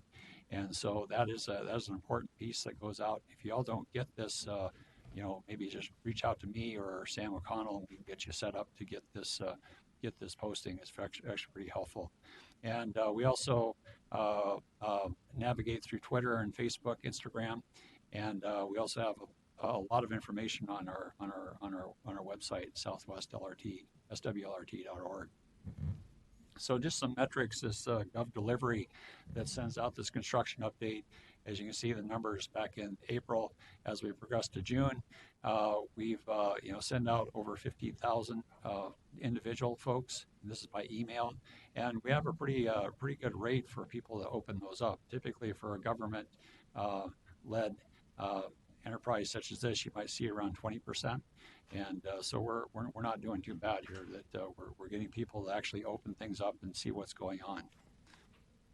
The other piece is going into our website that I mentioned, increased as we get more construction. People are more interested in what's going on. There's a lot of information related to the design, related to construction, and as well as the environmental as well. We have all our environmental documentation on this site. This is our Twitter metric. I don't know much about Twitter myself, but I'm told these are pretty good numbers. We've ramping this up as well. May we had 26 tweets, and we've got 1,100 followers. You can see it's just increasing as we move forward. And this is the construction hotline that we have established. We got that in place May 15. And this is if you have a question, you have a problem, you call this number and you'll reach a live operator. And depending on the level of urgency, if it's something that's really important, they'll like almost life-threatening, they'll direct you to call 911. But if it's something that's just urgent that the contractor or we need to take a look at, then that gets classified as well, and it gets sent out to the contractor and our outreach folks. If it's something where it's just a question, that'll go to our outreach folks, and they will follow up. And so far, we've had about 70-some calls to this line, and mostly questions about what's going on with either traffic or trees. And there have been a couple of urgent, maybe a handful of those that we've addressed. And we have these signs, about 135 locations on that 14.5-mile stretch. So we tried to get this signage up everywhere where folks would be intersecting the construction, so they would see this. We really want to promote this number to be used. And so more community outreach. We are all about community outreach. We've been doing this since I've been involved in the project, going back to 2011. And reaching out to property owners, neighborhoods, discuss access during construction. David Davies, that was mentioned, he's responsible for the Minneapolis area, so he's a busy guy right now. And he's also distributing information. We have flyers that will go out to neighborhoods. So if we have a closure, we'll want to get flyers out to the local environment there so the neighborhood understands what's happening in addition to these other updates we've been providing. We also reach out to businesses. Going back to Senator Corridor, we really learned a lot of lessons going down to University. A little bit different for this project. We don't have as many businesses, but they're still important. And so we continue our ongoing meeting with business owners to make sure that we're talking about access and make sure they can get to and from their customers and get to and from their places. And we work with them to provide special signage as needed. And so that's just an ongoing process, like the maintenance of traffic that I spoke of earlier. And so upcoming outreach activities that we have programmed, we're looking to do construction open houses in each five cities. This will be mid-July. I think our first one is in St. Louis Park, if I'm not mistaken, if I can get that, about the 16th, and then we go to Minneapolis. We finish up in Minneapolis on the 23rd. So between that time, we are in Hopkins and Eden Prairie, and Minnetonka. And we have a flyer online if you're interested in taking a look at that swlrt.org. We're also going to continue to hold pop-up events. We've held a number of them along the trails in St. Louis Park and Hopkins and Minneapolis, and we'll continue to do that. We'll also look to set up out Southwest Transit Station. We have a pretty good partnership with Len Semich and his crew. They're doing the buses. We worked for a number of years getting to agreement with them, and we have all those in place. And so we're learning to cohabitate while we're doing the construction and setting the stage for ultimate operation. And then we'll be participating in summer community events as they come along, and there will always be neighborhood meetings that we'll be participating in. So, Madam Chair, council members, that concludes my presentation. Be happy to take any further questions. Councilmember Lee. Thank you, Madam Chair. You know, I was looking at the tweet table, and from a winter's perspective, February was a long year for us, but how could we not have a tweet in the whole month? Anyway, that's a joke. I think you got me stumped on that one. I'm not sure. You know, I just, as a chair, I want to thank you for all your work. If you wonder what I do, this is a lot of what I do, is taking complaints and working through them and just trying to work with staff. We just have a lot of meetings, regular ones that we work with. We work with Hennepin County a lot on this, and so different policymakers have different questions. But I have to tell you, it is just really exciting. And as you know, it's been a big couple of weeks, and you're making amazing progress. And every time there's progress, there's a challenge. And so someone said, yeah, your next 4 years is going to be filled with this. And it kind of is, but it is really rewarding, isn't it? As you see things come together, and as the construction starts, and as you see progress being made. So I really, thank you and the project office and everybody that's involved because I know it's not always easy. And I know Jim comes with me. We're going to visit with some Minneapolis City Council members and do some work like that. And so he's been just a great resource and knows everything about the project. So I encourage you to work with him if you have any concerns. I mean, there's going to be bumps along the way. There's just no question about that. But it's that ribbon cutting and Eden Prairie or Minneapolis or wherever it's going to be, that's going to be really exciting. So how about Councilmember Atlas Ingebrigtsen? Thank you. One thing, and this may not be the time, but I'd love an update on what's some of the action that came out of the legislative session around the Southwest LRT, and I'd love to get an update on that Sure. when we know things to update us on. Maybe we know now, but Sure, Madam Chair, Councilmember, I could address that. Really, the only thing that I'm aware of that came up is that going back to that SECA, the Calhoun Isles Condominium Association, we are looking to do some mediation with them. That was part of something that Senator Dibble and Representative Hornstein brought forward, both in the Senate and the House. And so we've actually just been talking with the state mediator about getting an initial meeting set up later in July. So that's underway as we go. I'm not aware of any other legislative actions related to Southwest. that was the one. Yeah. Thank you. Good, thank you. All right. Okay, thanks. Next, we will have our next presentation, which is on the tribal consultation policy related to the governor's executive order 19-24, which will be presented by Michelle, Claudia, and Sarah. Welcome to the council. Thank you, Madam Chair and members. You get a bunch of us tonight. Super fun. So the policy that's in front of you is a draft. You're not acting on that tonight. We wanted to make sure that we had time to present how we got to this point and what the policy says, and so you have a full understanding of what this policy does and the engagement that we've done over the last several years. But this, we'll talk a little bit more about what the next steps are, but we really wanted to make sure that you had some time to digest the policy. And this is a perfect example of your question earlier. How does the council develop policy? You have staff bring recommendations. You get to tell us how things go, and then we also do some consultation ahead of time because this has been a long time in the making. So tonight we're going to go through why we're developing a tribal relations policy or a tribal consultation policy, how we have engaged tribal communities up until today, the executive orders from both Governor Dayton and Governor Walz that have fed this work, what the policy is and what comes next and how these things evolve. And then we'll talk a little bit about how engagement and practical experience have really fed this policy.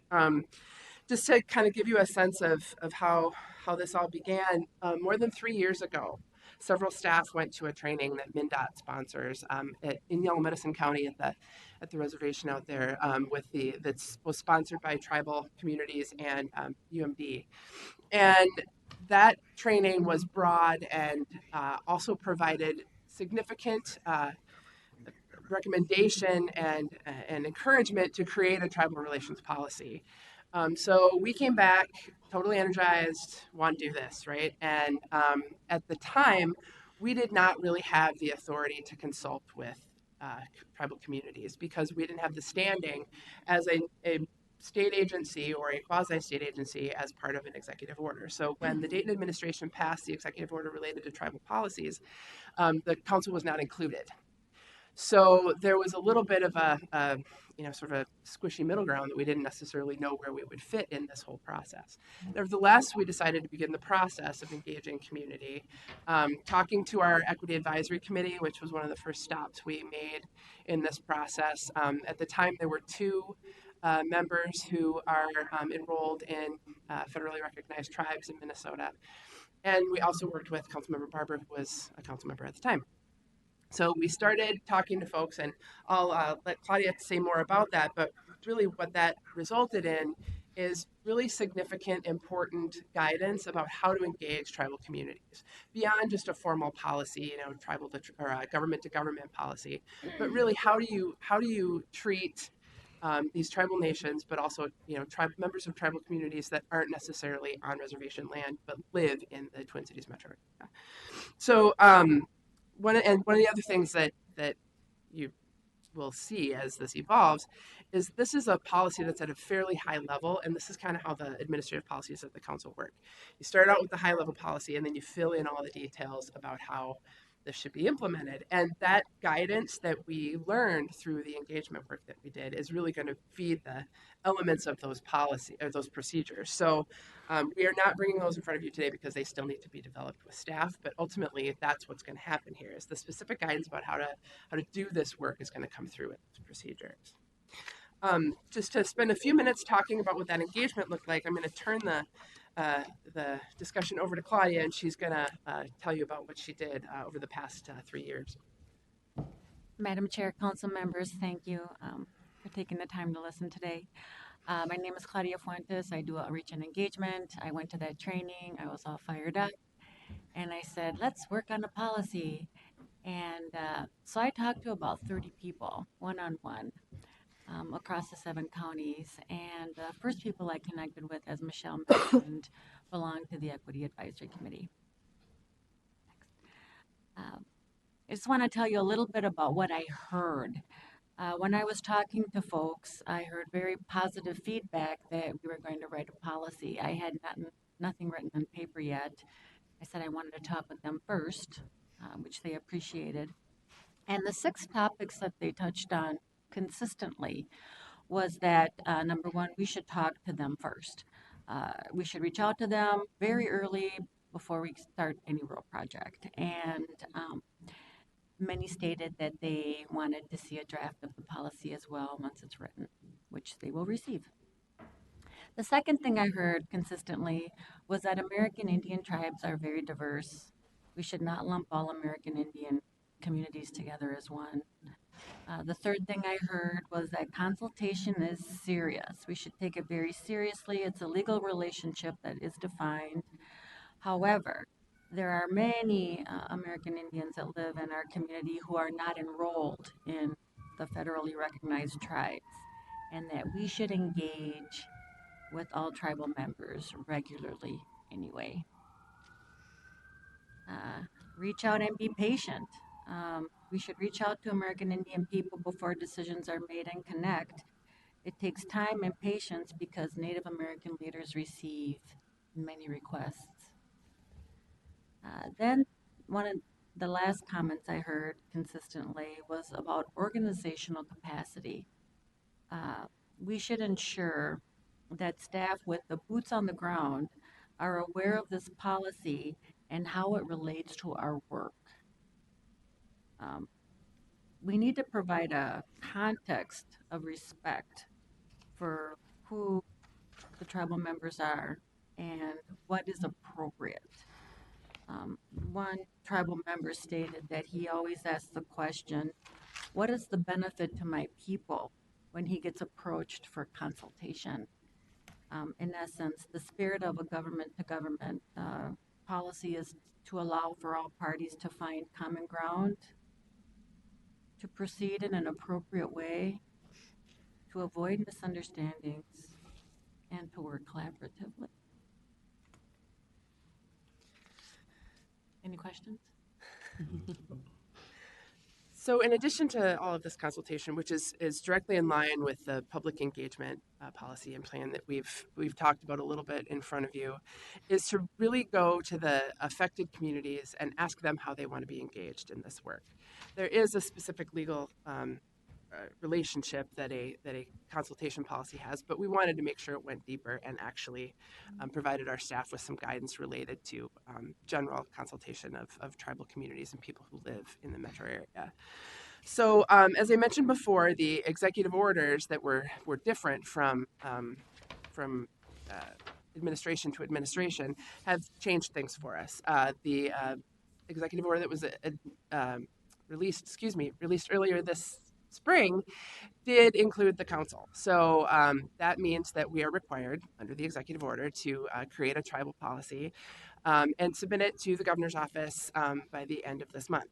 So just to give you a heads up about, how that is working, most of the state agencies are going through this exact same process where they are informing their communities and their stakeholders. The difference is they don't have a local board of people to actually vote on these policies. So the governor's office is aware of our process, they are supportive of our process, and this will meet the expectations of the executive order. But because we're specifically in that executive order, we've also got an opportunity to really, go through the whole process and make sure that we're accounting for all of these things. And it's really something that we advocated for. Meredith Batis, our regional administrator, advocated for it, and all of us have been advocating for this, largely because of some practical experience that we had most recently. Now, we've got a long-standing history of really good relationships, particularly with the Shakopee Midwaukee Sioux community in Shakopee. We have our local planning assistance unit that have worked with them on planning issues. And also our transportation planners have done some consulting with them related to our transportation policy plan over the years. So those are really strong areas where we've worked on things in addition to, some of the more technical aspects that you'd see in like the systems statements around land use planning. And then we also had the experience with the Riverview Corridor, which is the streetcar line that is being proposed along West 7th and St. Paul, to provide a lot of advice over the years. So the way these local corridors work, for those of you that haven't been actively involved in those, is we always have a staff representative on the technical planning committees. And then we also have a policy representative on the policy committees. In all cases, we were providing advice throughout the way. Make sure you are consulting with Native American tribes. Let us know if there's anything that we can help you with. And so when the Transportation Policy Plan amendment for the Riverview Corridor came, we had a more formal conversation about that. And that was before the executive order came through. But once the executive order did come through, it has allowed us to have more detailed conversations about what that relationship will look like moving forward. To just kind of give you a little bit of background about how that changed the policy, or how that added to the policy, I'm going to let Sarah talk because she was more actively involved in that work. So as Michelle said, the Riverview TPP amendment really gave us a unique opportunity to kind of test the waters, so to speak, and figure out the best way to engage with our tribal communities. And during that process, we did formally do outreach to the 11 federally recognized tribes, which we then followed up with staff. And we ended up having 4 staff-to-staff meetings and 1 tribal consultation in the formal. And some of the insights that came from those meetings really support what Claudia found in her early research. Whenever we're doing any project that's going to affect something of cultural significance, we should let all 11 federally recognized tribes know that project is happening and give them an opportunity to provide, to consult with us or to provide input. Continue reaching out until you get a response. To Claudia's point of patience. They have a lot on their plates. We need to make sure that we're continuing to reach out and not relying just simply on a letter or something like that, so that we're actually making contact. And each tribal community has different needs and expectations. So that was very clear in the different kinds of meetings we had, which was some were less formal, some were more formal. Each tribe brought their own viewpoint to it. Some of them were very concerned about certain things already, but some of them were more, well, we don't really know what's going to happen yet. So just keeping our eyes on that. And making sure that we use one point of contact to communicate, schedule meetings, share information. We kind of learned that the hard way as we were balancing this between Ramsey County and Met Council, that things get crossed and mixed up when you have more than one person reaching out. Thank you. Oh, flip over. And then ask how the tribal community wants to be engaged in a project or doesn't want to be engaged in a project. It's really their choice and their decision. And having the appropriate level of contact with the equivalent tribal staff, council member, or chair president is extremely important, and some of that will be outlined in the guidance that we provide as follow-up to the policy. And we've touched on this a little bit already. The tribal members living in our region are not all members of the federally recognized tribes. There's the Metro Urban Indian Community, Mendota, Mdewakanton, and Dakota Tribal Community. So there are folks that are not federally recognized, but they have an interest in what we're doing. And there are also members of federally recognized tribes from Minnesota who live outside of Minnesota and may have an interest in because of a certain project that we might be working on. And in this case, the Fort Snelling area is going to probably gain interest from folks outside of the state as well. So to kind of give you a sense of what's in the policy, it is very much the things that you've heard Claudia and Sarah talk about. The formal role that we play when we have an investment or a project of any kind, and we have to consider all of the specific things that we need to consult on, but also some guidance related to engagement generally. And that's one of the things that's a little bit different about our policy compared to the other state agencies. We are recognizing the residents of the region who are not members of federally recognized tribes and or are parts of tribal communities that might not have land in the metro area. There are currently two, or there will soon be two. There will be two by the time you approve this, and that is a pretty critical element of this. The other thing that's a little bit different is the idea that we're not just passing a policy and necessarily going to put it on our website and not have relationships that we end up leveraging in this process. There will obviously be times where multiple governments are consulting with tribal nations, and we have to be sure that we're doing it all in consultation with one another as well.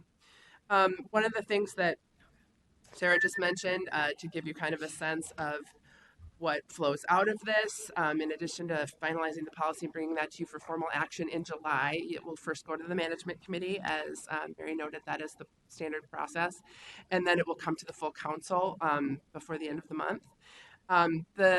We want to give you a sense of what the policies and staff guidance might actually look like. So Sarah mentioned the different levels of engagement that happen, whether it's the top level executives to the top level executives, whether it's the council members to council members or staff to staff. And those are all appropriate depending on the situation that's at play. So we'll be providing really specific guidance around that. We'll also be discussing specifically the responsibilities of different staff related to different issues. Obviously, we have a lot of different things that the council is responsible for, from transportation to the environmental services group and then housing. Those are all things that we need to be consulting with staff on, as well as getting feedback from all of you on. So that will take some time, and we're intending to spend some time on that throughout the next several months through this year. Also, just some specific things related to what Claudia was talking about will go into our public engagement plan, so that we're not just putting this into a policy that lives in a place where people can look at it, but it lives, it has a life, it is part of training and part of specific information that we're providing to staff as an engagement exercise. And then last but not least, we'll be looking to make sure that staff have access to training. So the MnDOT tribal relations training that we talked about as the impetus for this initial conversation, it continues. It is in high demand these days because of so many state agencies now having to create tribal policies.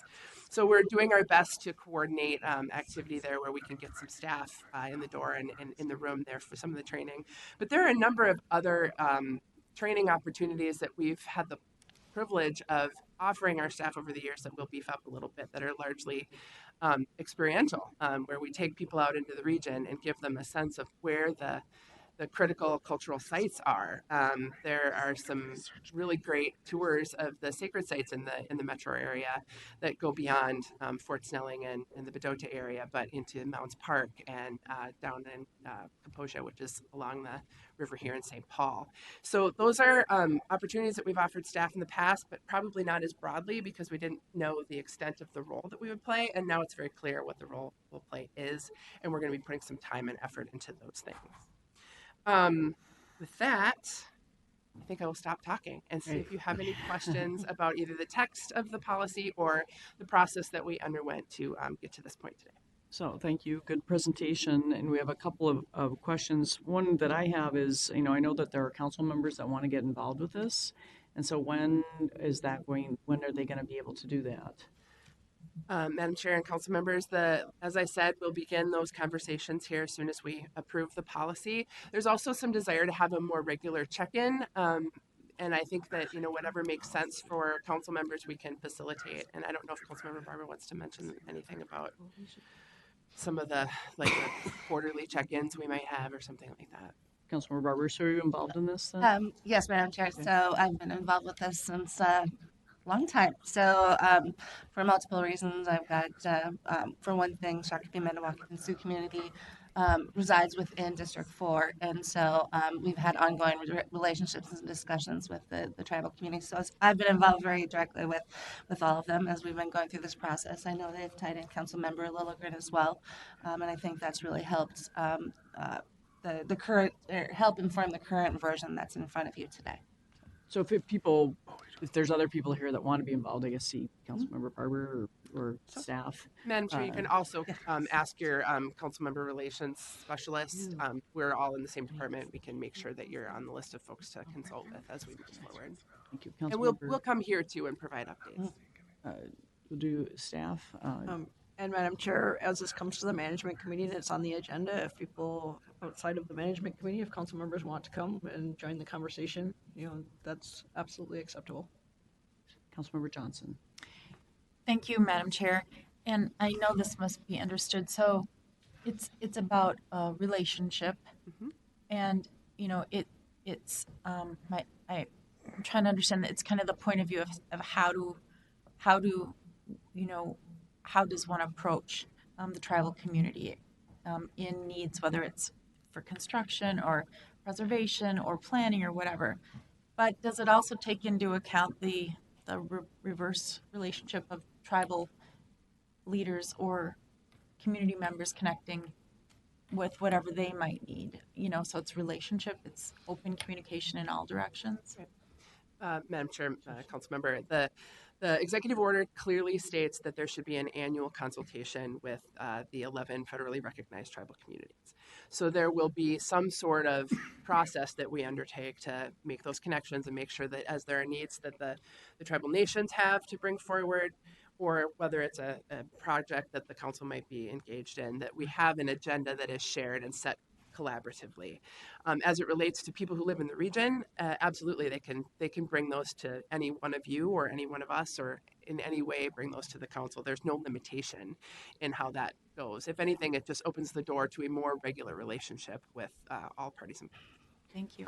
So just to say, from being the chair and being on the cabinet, we had one of these and we went to Lieutenant Governor Flanagan as the first step, right? To just talk about Riverview and her feelings on that. And then we did meet, you all set up a meeting. And so I was chair to president, which was interesting, right? So that's one of the first times I've done quite that type of a meeting.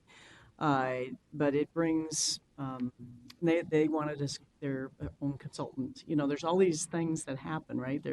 Everybody's got things they want. And so I think that it's a kind of a moving target. I mean, as people change and grow and all these agencies are involved, and how you get everybody on board and how you do all this is going to be challenging, but it's really a priority of the administration. I mean, that's what the executive order is about.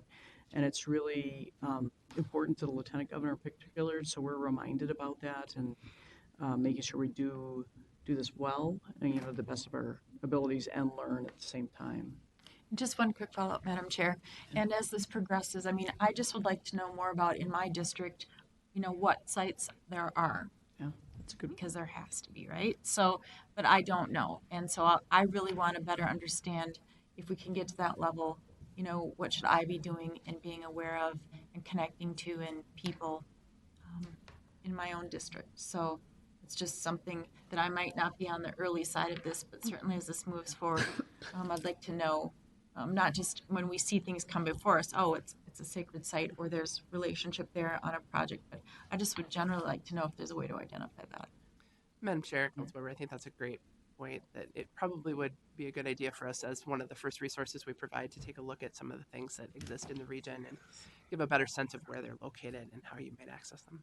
Yeah, I'd be interested as well, and I think probably everybody if we knew what the sites were, and I think if there's a tour of the sites, I mean, I actually, I know maybe it's just limited to staff, but if council members were allowed to, or made aware of when that was, I think that might be interesting to some of us.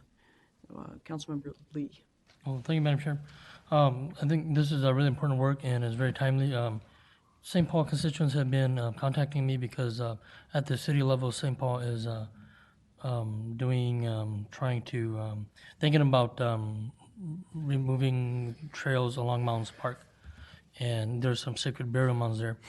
And so there's a few community meetings right now. And so I've had to learn about this, do my own homework recently and learn about this. And I would encourage your team to work with Mike Hom at the city of St. Paul, because in learning about this myself for the constituents and with the city, I learned that, for example, when the city is working on this at the parks level, they have to communicate with.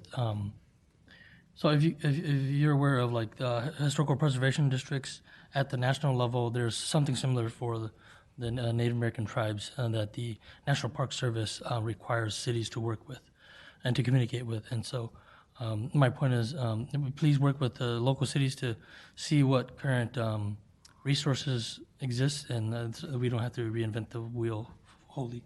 Thank you. Okay. And we have 3 more. Councilmember Atlas Ingebrigtsen. Thank you, Chair. I don't know that I'm 100% clear on where we're at in the process on the policy and the next steps. So in the context, it's a draft. At some point, do we vote it into being? And then ways to influence or provide input or feedback are going to be what for council members?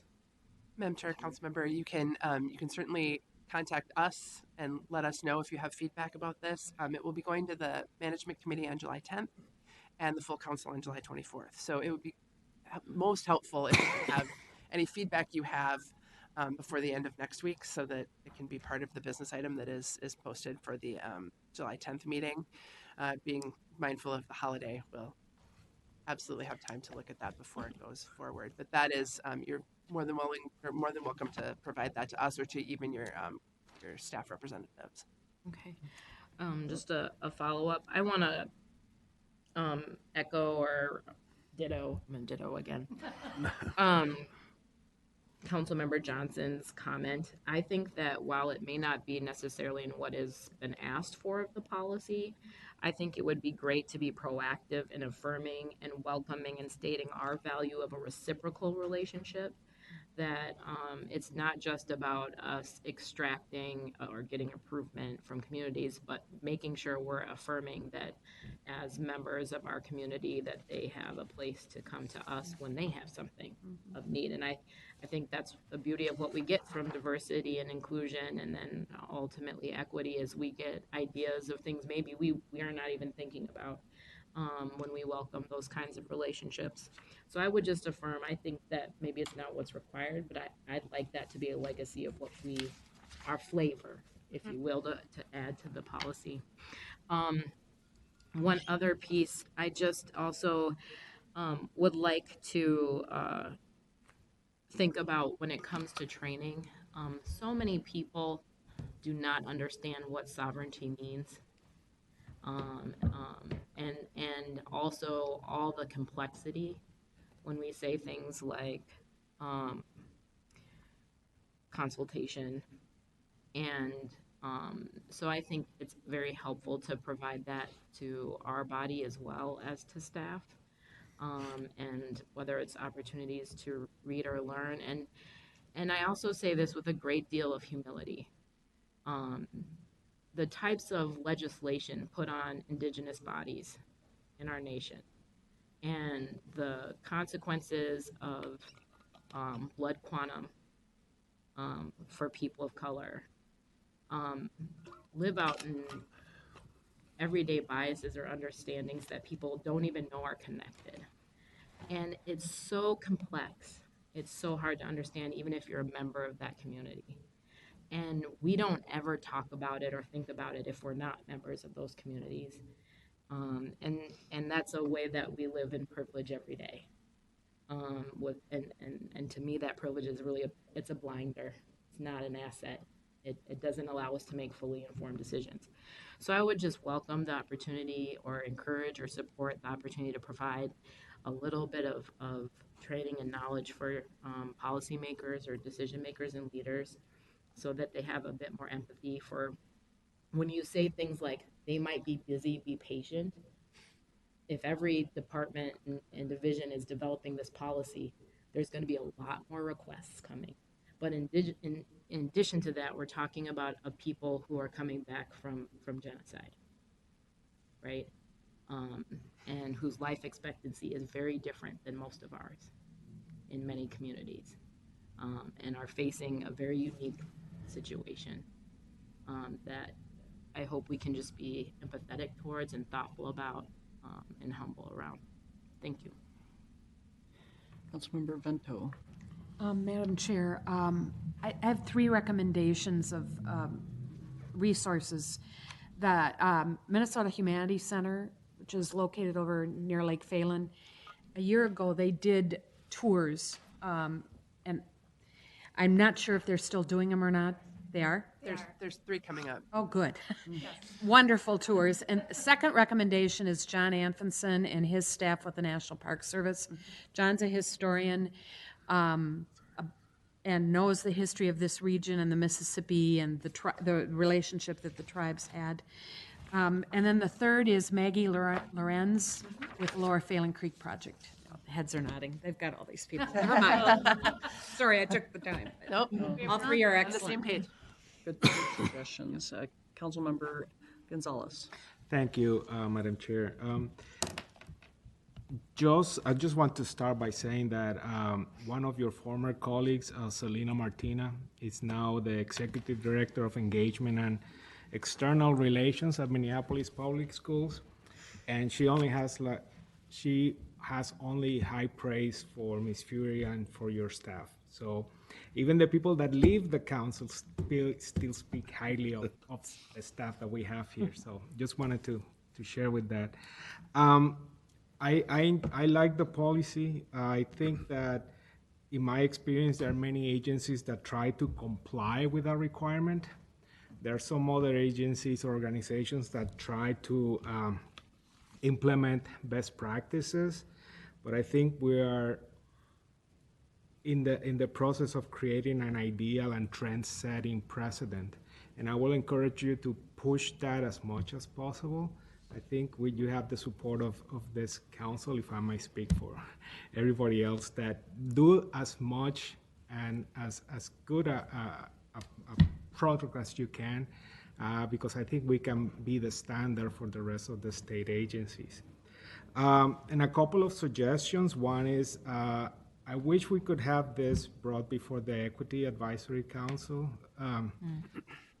committee at an earlier stage in the process, so we could have their input on the policy. I don't know if that would still be possible.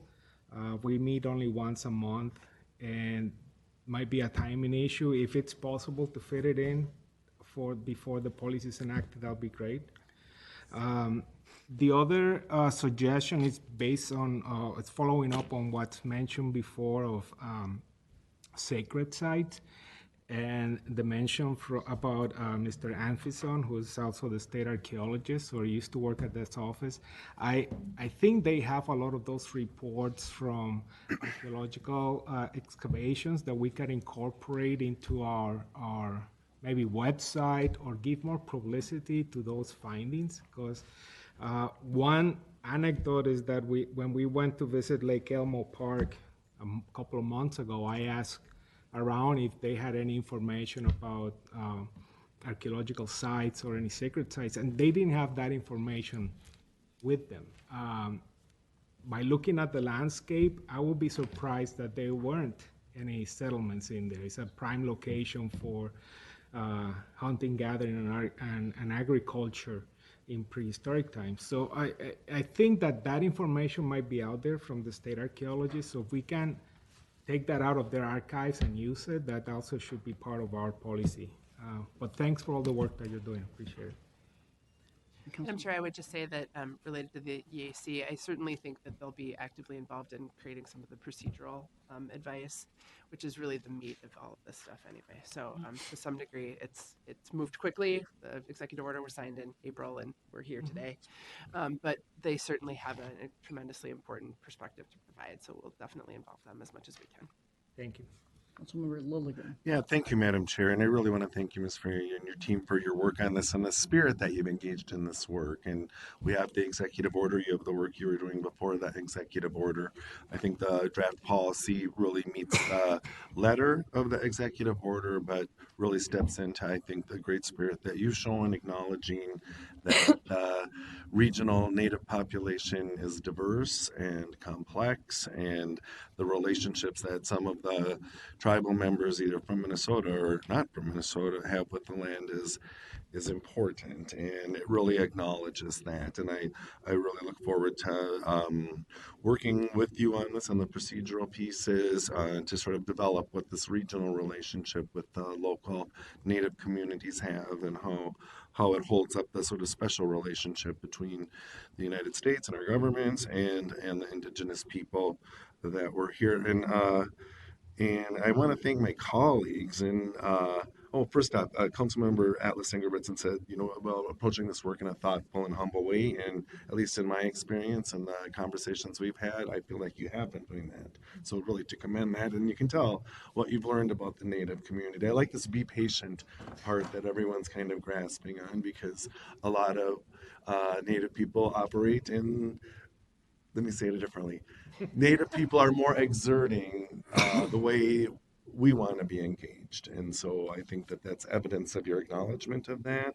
And as you said in our conversations, all 11 tribes are very different in character, in response, in procedures. And so I appreciate that this is acknowledging that. And so so thanks. And the other thing I want to thank is my colleagues. And it's rare for me to ever be in a body like this or in a room like this where I'm not the only person.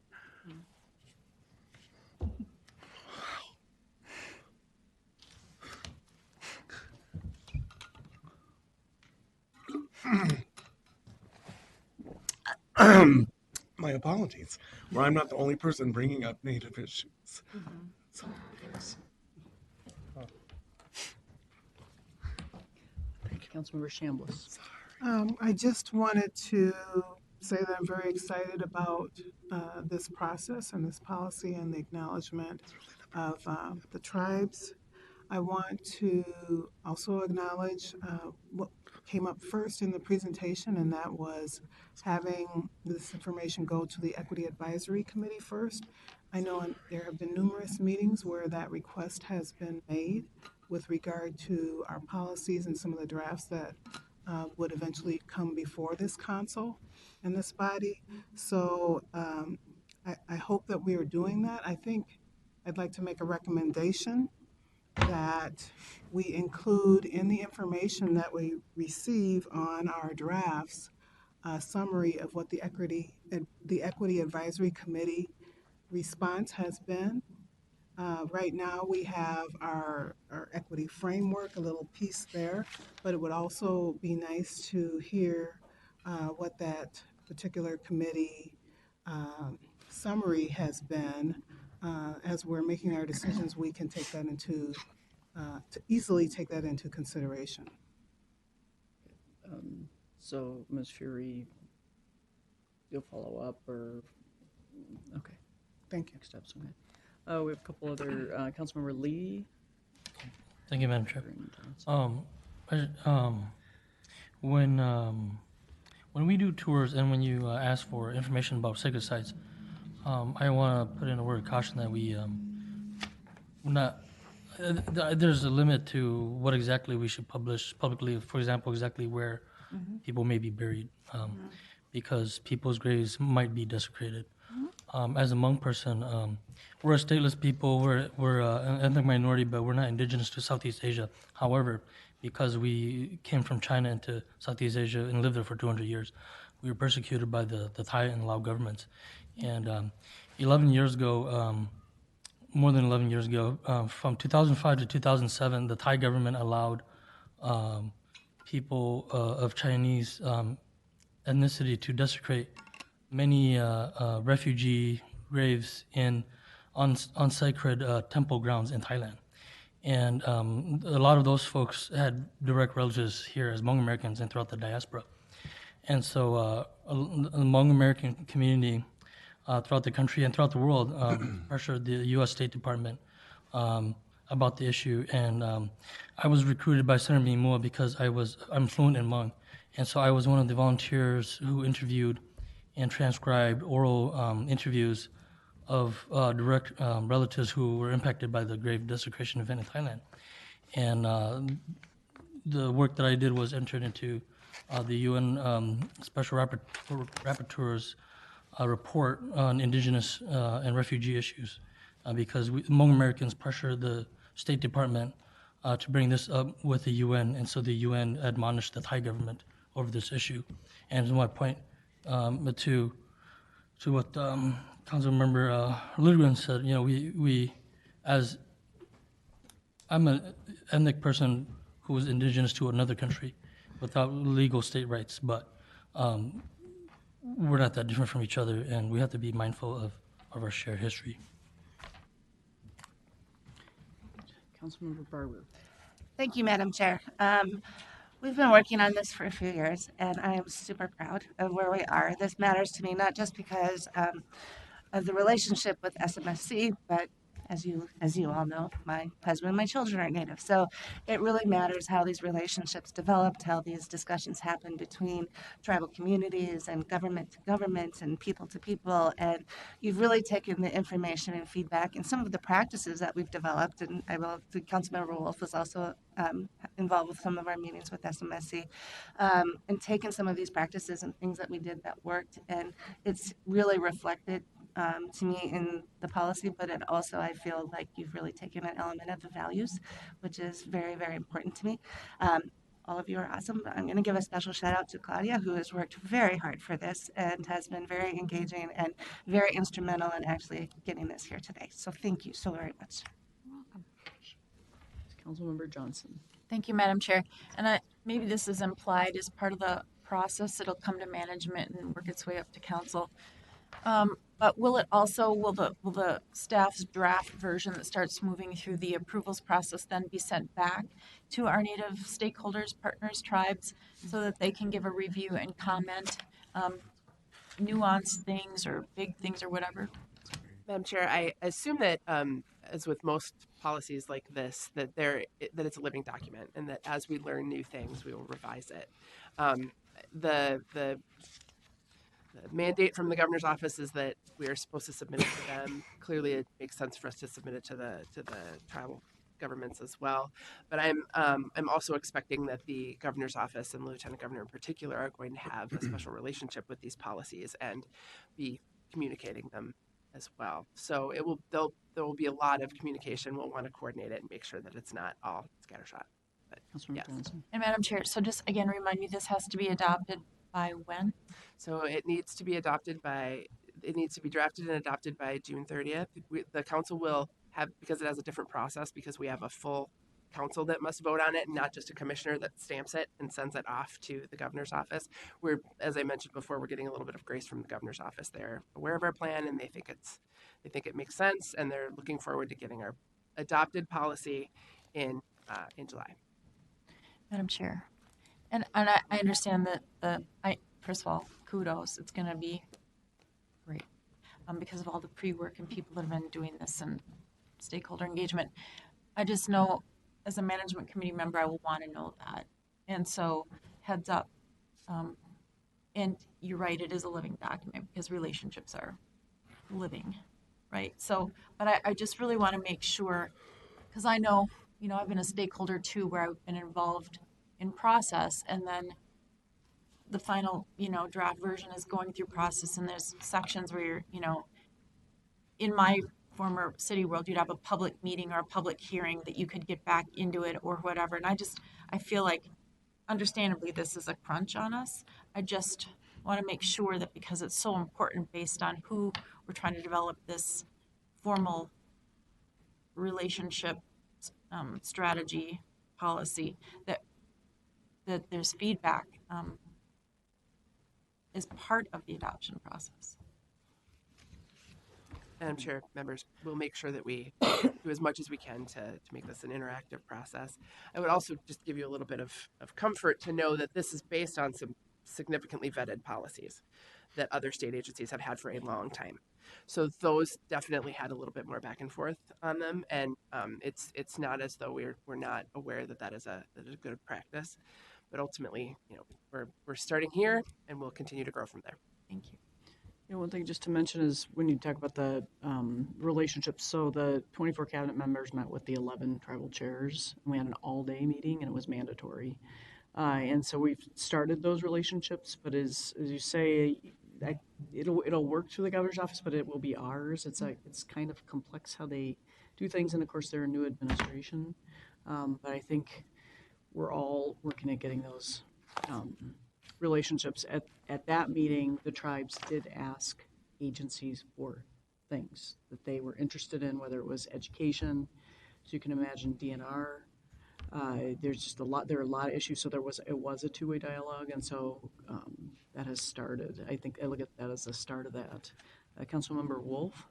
Thank you, Madam Chair. I'm glad that we're formalizing this, but I just want to point out the work that has been going on for quite a few years to improve our relationship with the tribes, even in what we had tonight in the agenda, because in the last regional plan, the tribes were seen as sort of subservient to cities, and their forecasts were, in some places, tribal land was in city forecasts with the idea that cities could tell the tribes what to do if it wasn't land that was already formally accepted into being tribal lands. And Deb and I and some of the staff members from community development worked very hard to change the policy so that any land that has been purchased by the tribe, even if it has not yet formally become tribal land, comes out of city forecast, which is why they had that note in the West Lakeland Township tonight, because we're recognizing that you're not subject to us, and we need to treat you with that respect and have that just be part of our regular work process. It shouldn't be a special exemption. That should be our normal way of doing things. And I want to especially thank Deb for her work and partnership on that, because I think it was a big part of improving our relationship with the Shakopee Midwakanton Sioux tribe. Madam Chair? Right. Thank you, Madam Chair.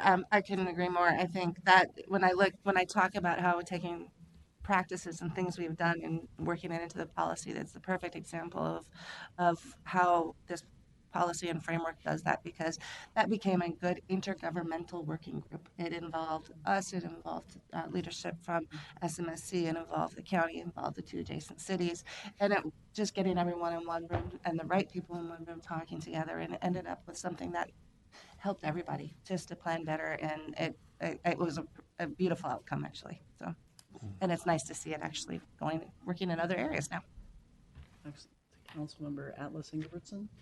Thank you, Chair. I just thought if we could maybe just make the suggestion that we submit it in time for meeting the governor's recommendations, and then ask to get feedback, and then intentionally make sure that we're setting a time frame that as soon as the communities are able to provide us with that feedback, we'll then take it back up to have a conversation about what we heard back, and then make any adjustments at that time.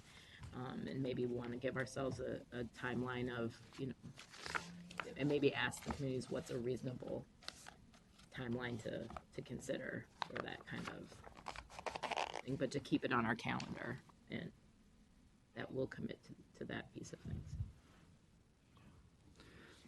Councilmember Mousse, did you? Thanks, Madam. I just want to echo what my colleagues already said. To push the limits and see what you can do to really go beyond this policy and explore what you can do to empower Native community. native issues is our issue. So just let's put it that way. And also I want to say that it's a great honor to work with Councilmember Billigram, who have been really a passionate leader and advocate for all communities of color. Many years in the city of Minneapolis was the only voice that all communities of color in Minneapolis have. And we used to call him, hey, Robert, can you help us? So it's really great honor to work with you, and I just want you to know that we all of us are your allies here. Nice. All right. With that, thank you. Excellent job. And So different. council members continue to interact on this, and thank you for all the feedback. We are now going to run through reports. I was just going to ask a couple things, and I don't know if there's answers. So a lot of people attended the chief of police interviews. I don't know, do we have an update, staff? Anything? Timeline? Sure, I don't. Okay. So if you went, it was very interesting. I thought the process went very well, and pretty soon, suppose we'll find out we have a new police chief, but I'm not sure when. So we'll see about that. I was just going to say I met with the Urban Scholars, and I don't know if you all have heard about the Urban Scholars, but they're interested in meeting with council members too. And then today was the Ovations Operators brunch, which was really, a lot of you have been to that before, but it was pretty special. It was operators that win awards for safety and for longevity and safety, and you guys were there. I mean, it was great, wasn't it? I mean, watching our Metro Transit operators in what they do and the professionals that they are, and getting these awards for driving, driving the buses, driving the light rail, all those types of things. So I thought that was exciting. How about council members? Councilmember Fento. I have a question and then a report. The Urban Scholars, is that proceeding? So that's the young Yeah, people that right. come. Yep. So they're here. I was contacted, but then I haven't heard, it's been over a month since I've heard anything. Oh, to be a mentor or Yeah. work with one of them? Yeah. We can, we'll I'm- follow up with you Yeah, on I'm that. And just kind of not sure what happens next. okay. Quickly, I have a number of city council meetings coming up, Oakdale, Columbus, Vadnais Heights, and Landfall, and thoroughly enjoy those. But what makes it the best is the interaction with the staff prior to those visits. They've really helped so much. And for each of us, well, except for council members Wolf and Barber, for each of us, we're nearing our 4-month mark as new council members. And the staff have just been awesome in terms of helping me get up to speed, and I'm assuming us. So thank you. It's been a great experience, and I'm loving meeting these local leaders. So. Excellent. Good. Anybody else? Councilmember Bussey. Thank you, Madam Chair. The Somali Independence Day Festival will take place this weekend, Saturday, most likely between 2 to 8 o'clock. So if you want to do some fun thing, please join us. Where is it? It will be Lake and Brisbane, that kind of We're using it. same area. Thank you. So I just want to let everybody know, maybe some of the rest of you are participating in the Citizens League project. They've got the Young Leaders Vision Project, and I was fortunate enough this week to meet with a young, awesome leader coming out of Wayzata High School who lives in my district, Shreya. It was just it's really cool because they're just studying how comprehensive plans, especially around equity and sustainability, are shaping our future. So these young leaders are stepping up, and I learned more from her, I'm sure, than she learned from me. But I really appreciate the Citizens League on many, many levels. But it was really great to meet a young leader in my community who's going to have impact worldwide. We met with them too. So if they call you, if you get that call, they're on 6 months or something, and then they're learning about Metropolitan Council and government. And so anytime you can spend with them talking about your role and just thinking about educating that younger generation, right, is so great. Good to hear. Anybody else? Councilmember Sterner. All right, thank you, and I won't duplicate some of the things that have been brought up already, but I basically, last night I met with Invergrove Heights. It has like a 10-acre that they're looking at affordable housing, and so I'm working with those, and Mr. Burns from the staff here has been in contact with a new community development one, but I went to the housing commission meeting last night, so that was good. And then afterwards, I attended in Burnsville. We had the Volkswagen settlement where the PCA is working on that. So they're looking for input, like what to spend the dollars on, whether it's like electric car chargers or working with heavy equipment and things like that. So on their website, they're looking for input as well as people that, there's grants that are, the deadline is July 11th. So if you have anyone, maybe bus companies or what have you that might be interested in applying, encourage your constituents to apply for these grants. And then I just was really enjoyed being in the Pride Parade last weekend. It was great. They had a super staff members. We had the whole bus full at 35 members, and they're looking for electric bus next year instead of the diesel bus. But I felt I made some new friends, and that I saw people in the audience and other parade participants that I met, and that, so it was a really good time, as well. So I enjoyed March with everyone, and we got rid of all our cards for information, and the parade spectators are really encouragement. They really enjoyed what Metro Transit was doing, and such. And then the other thing is that we have a logo. I guess first time I met, but we have. Let me think if I can remember the stop traffic. I think, or skip traffic is their logo. But as soon as skip traffic got out there, it was just like the really crowd pleaser. And a woman who works here, her two daughters were doing pretty well flips and somersaults almost the whole parade route. They were really getting a good excitement with it. So I enjoyed that as well. And then on Sunday, we're going to have a diversity picnic. There was one in Burnsville. It's at 2 to 5 at the Crystal Lake beach area, trying to bring diversity in the community together. So people are welcome to that as well. So, all right, thank you. Thank you. Councilmember Vento, did you have anything else? Okay, Councilmember Atlas Ingebrigtsen. Yes, thank you. I have a few updates. I attended my first Southwest LRT Places Committee meeting. This is a group of residents and representatives from different communities along the Southwest LRT line that are working to identify resources to support placemaking for the stations along the way and public art as a part of that. So if your community is along the line and you'd like to get information about that or are interested in getting regular updates from me, I think Molly's in that context and Chris, but if just let me know and I'm happy to connect with you around that. I also had a really interesting meeting with members of the Cedar Lake Park Friends group, which is a park that has been developed along kind of the Kenilworth corridor and Cedar Lake trails around Cedar Lake. And from that conversation, I thought there's a really interesting intersectionality between equity, development, and conservation that they really encouraged we think about. And I think that we have a lot more in common, but oftentimes these things get kind of pigeonholed against each other. And so I think there's an opportunity there. So I just wanted to share that really wonderful group looking to collaborate. So I just wanted to share that with the group in the event that you have some ideas or interests in those areas and you might like to connect as well. So that's it. Thank you. Good connecting. Let's see, we have Regional Administrator, Deputy Director, nothing. General Counsel? That report. Anything? Okay. With that, I will take a motion to adjourn. So moved. Second. Great. It's been moved and seconded.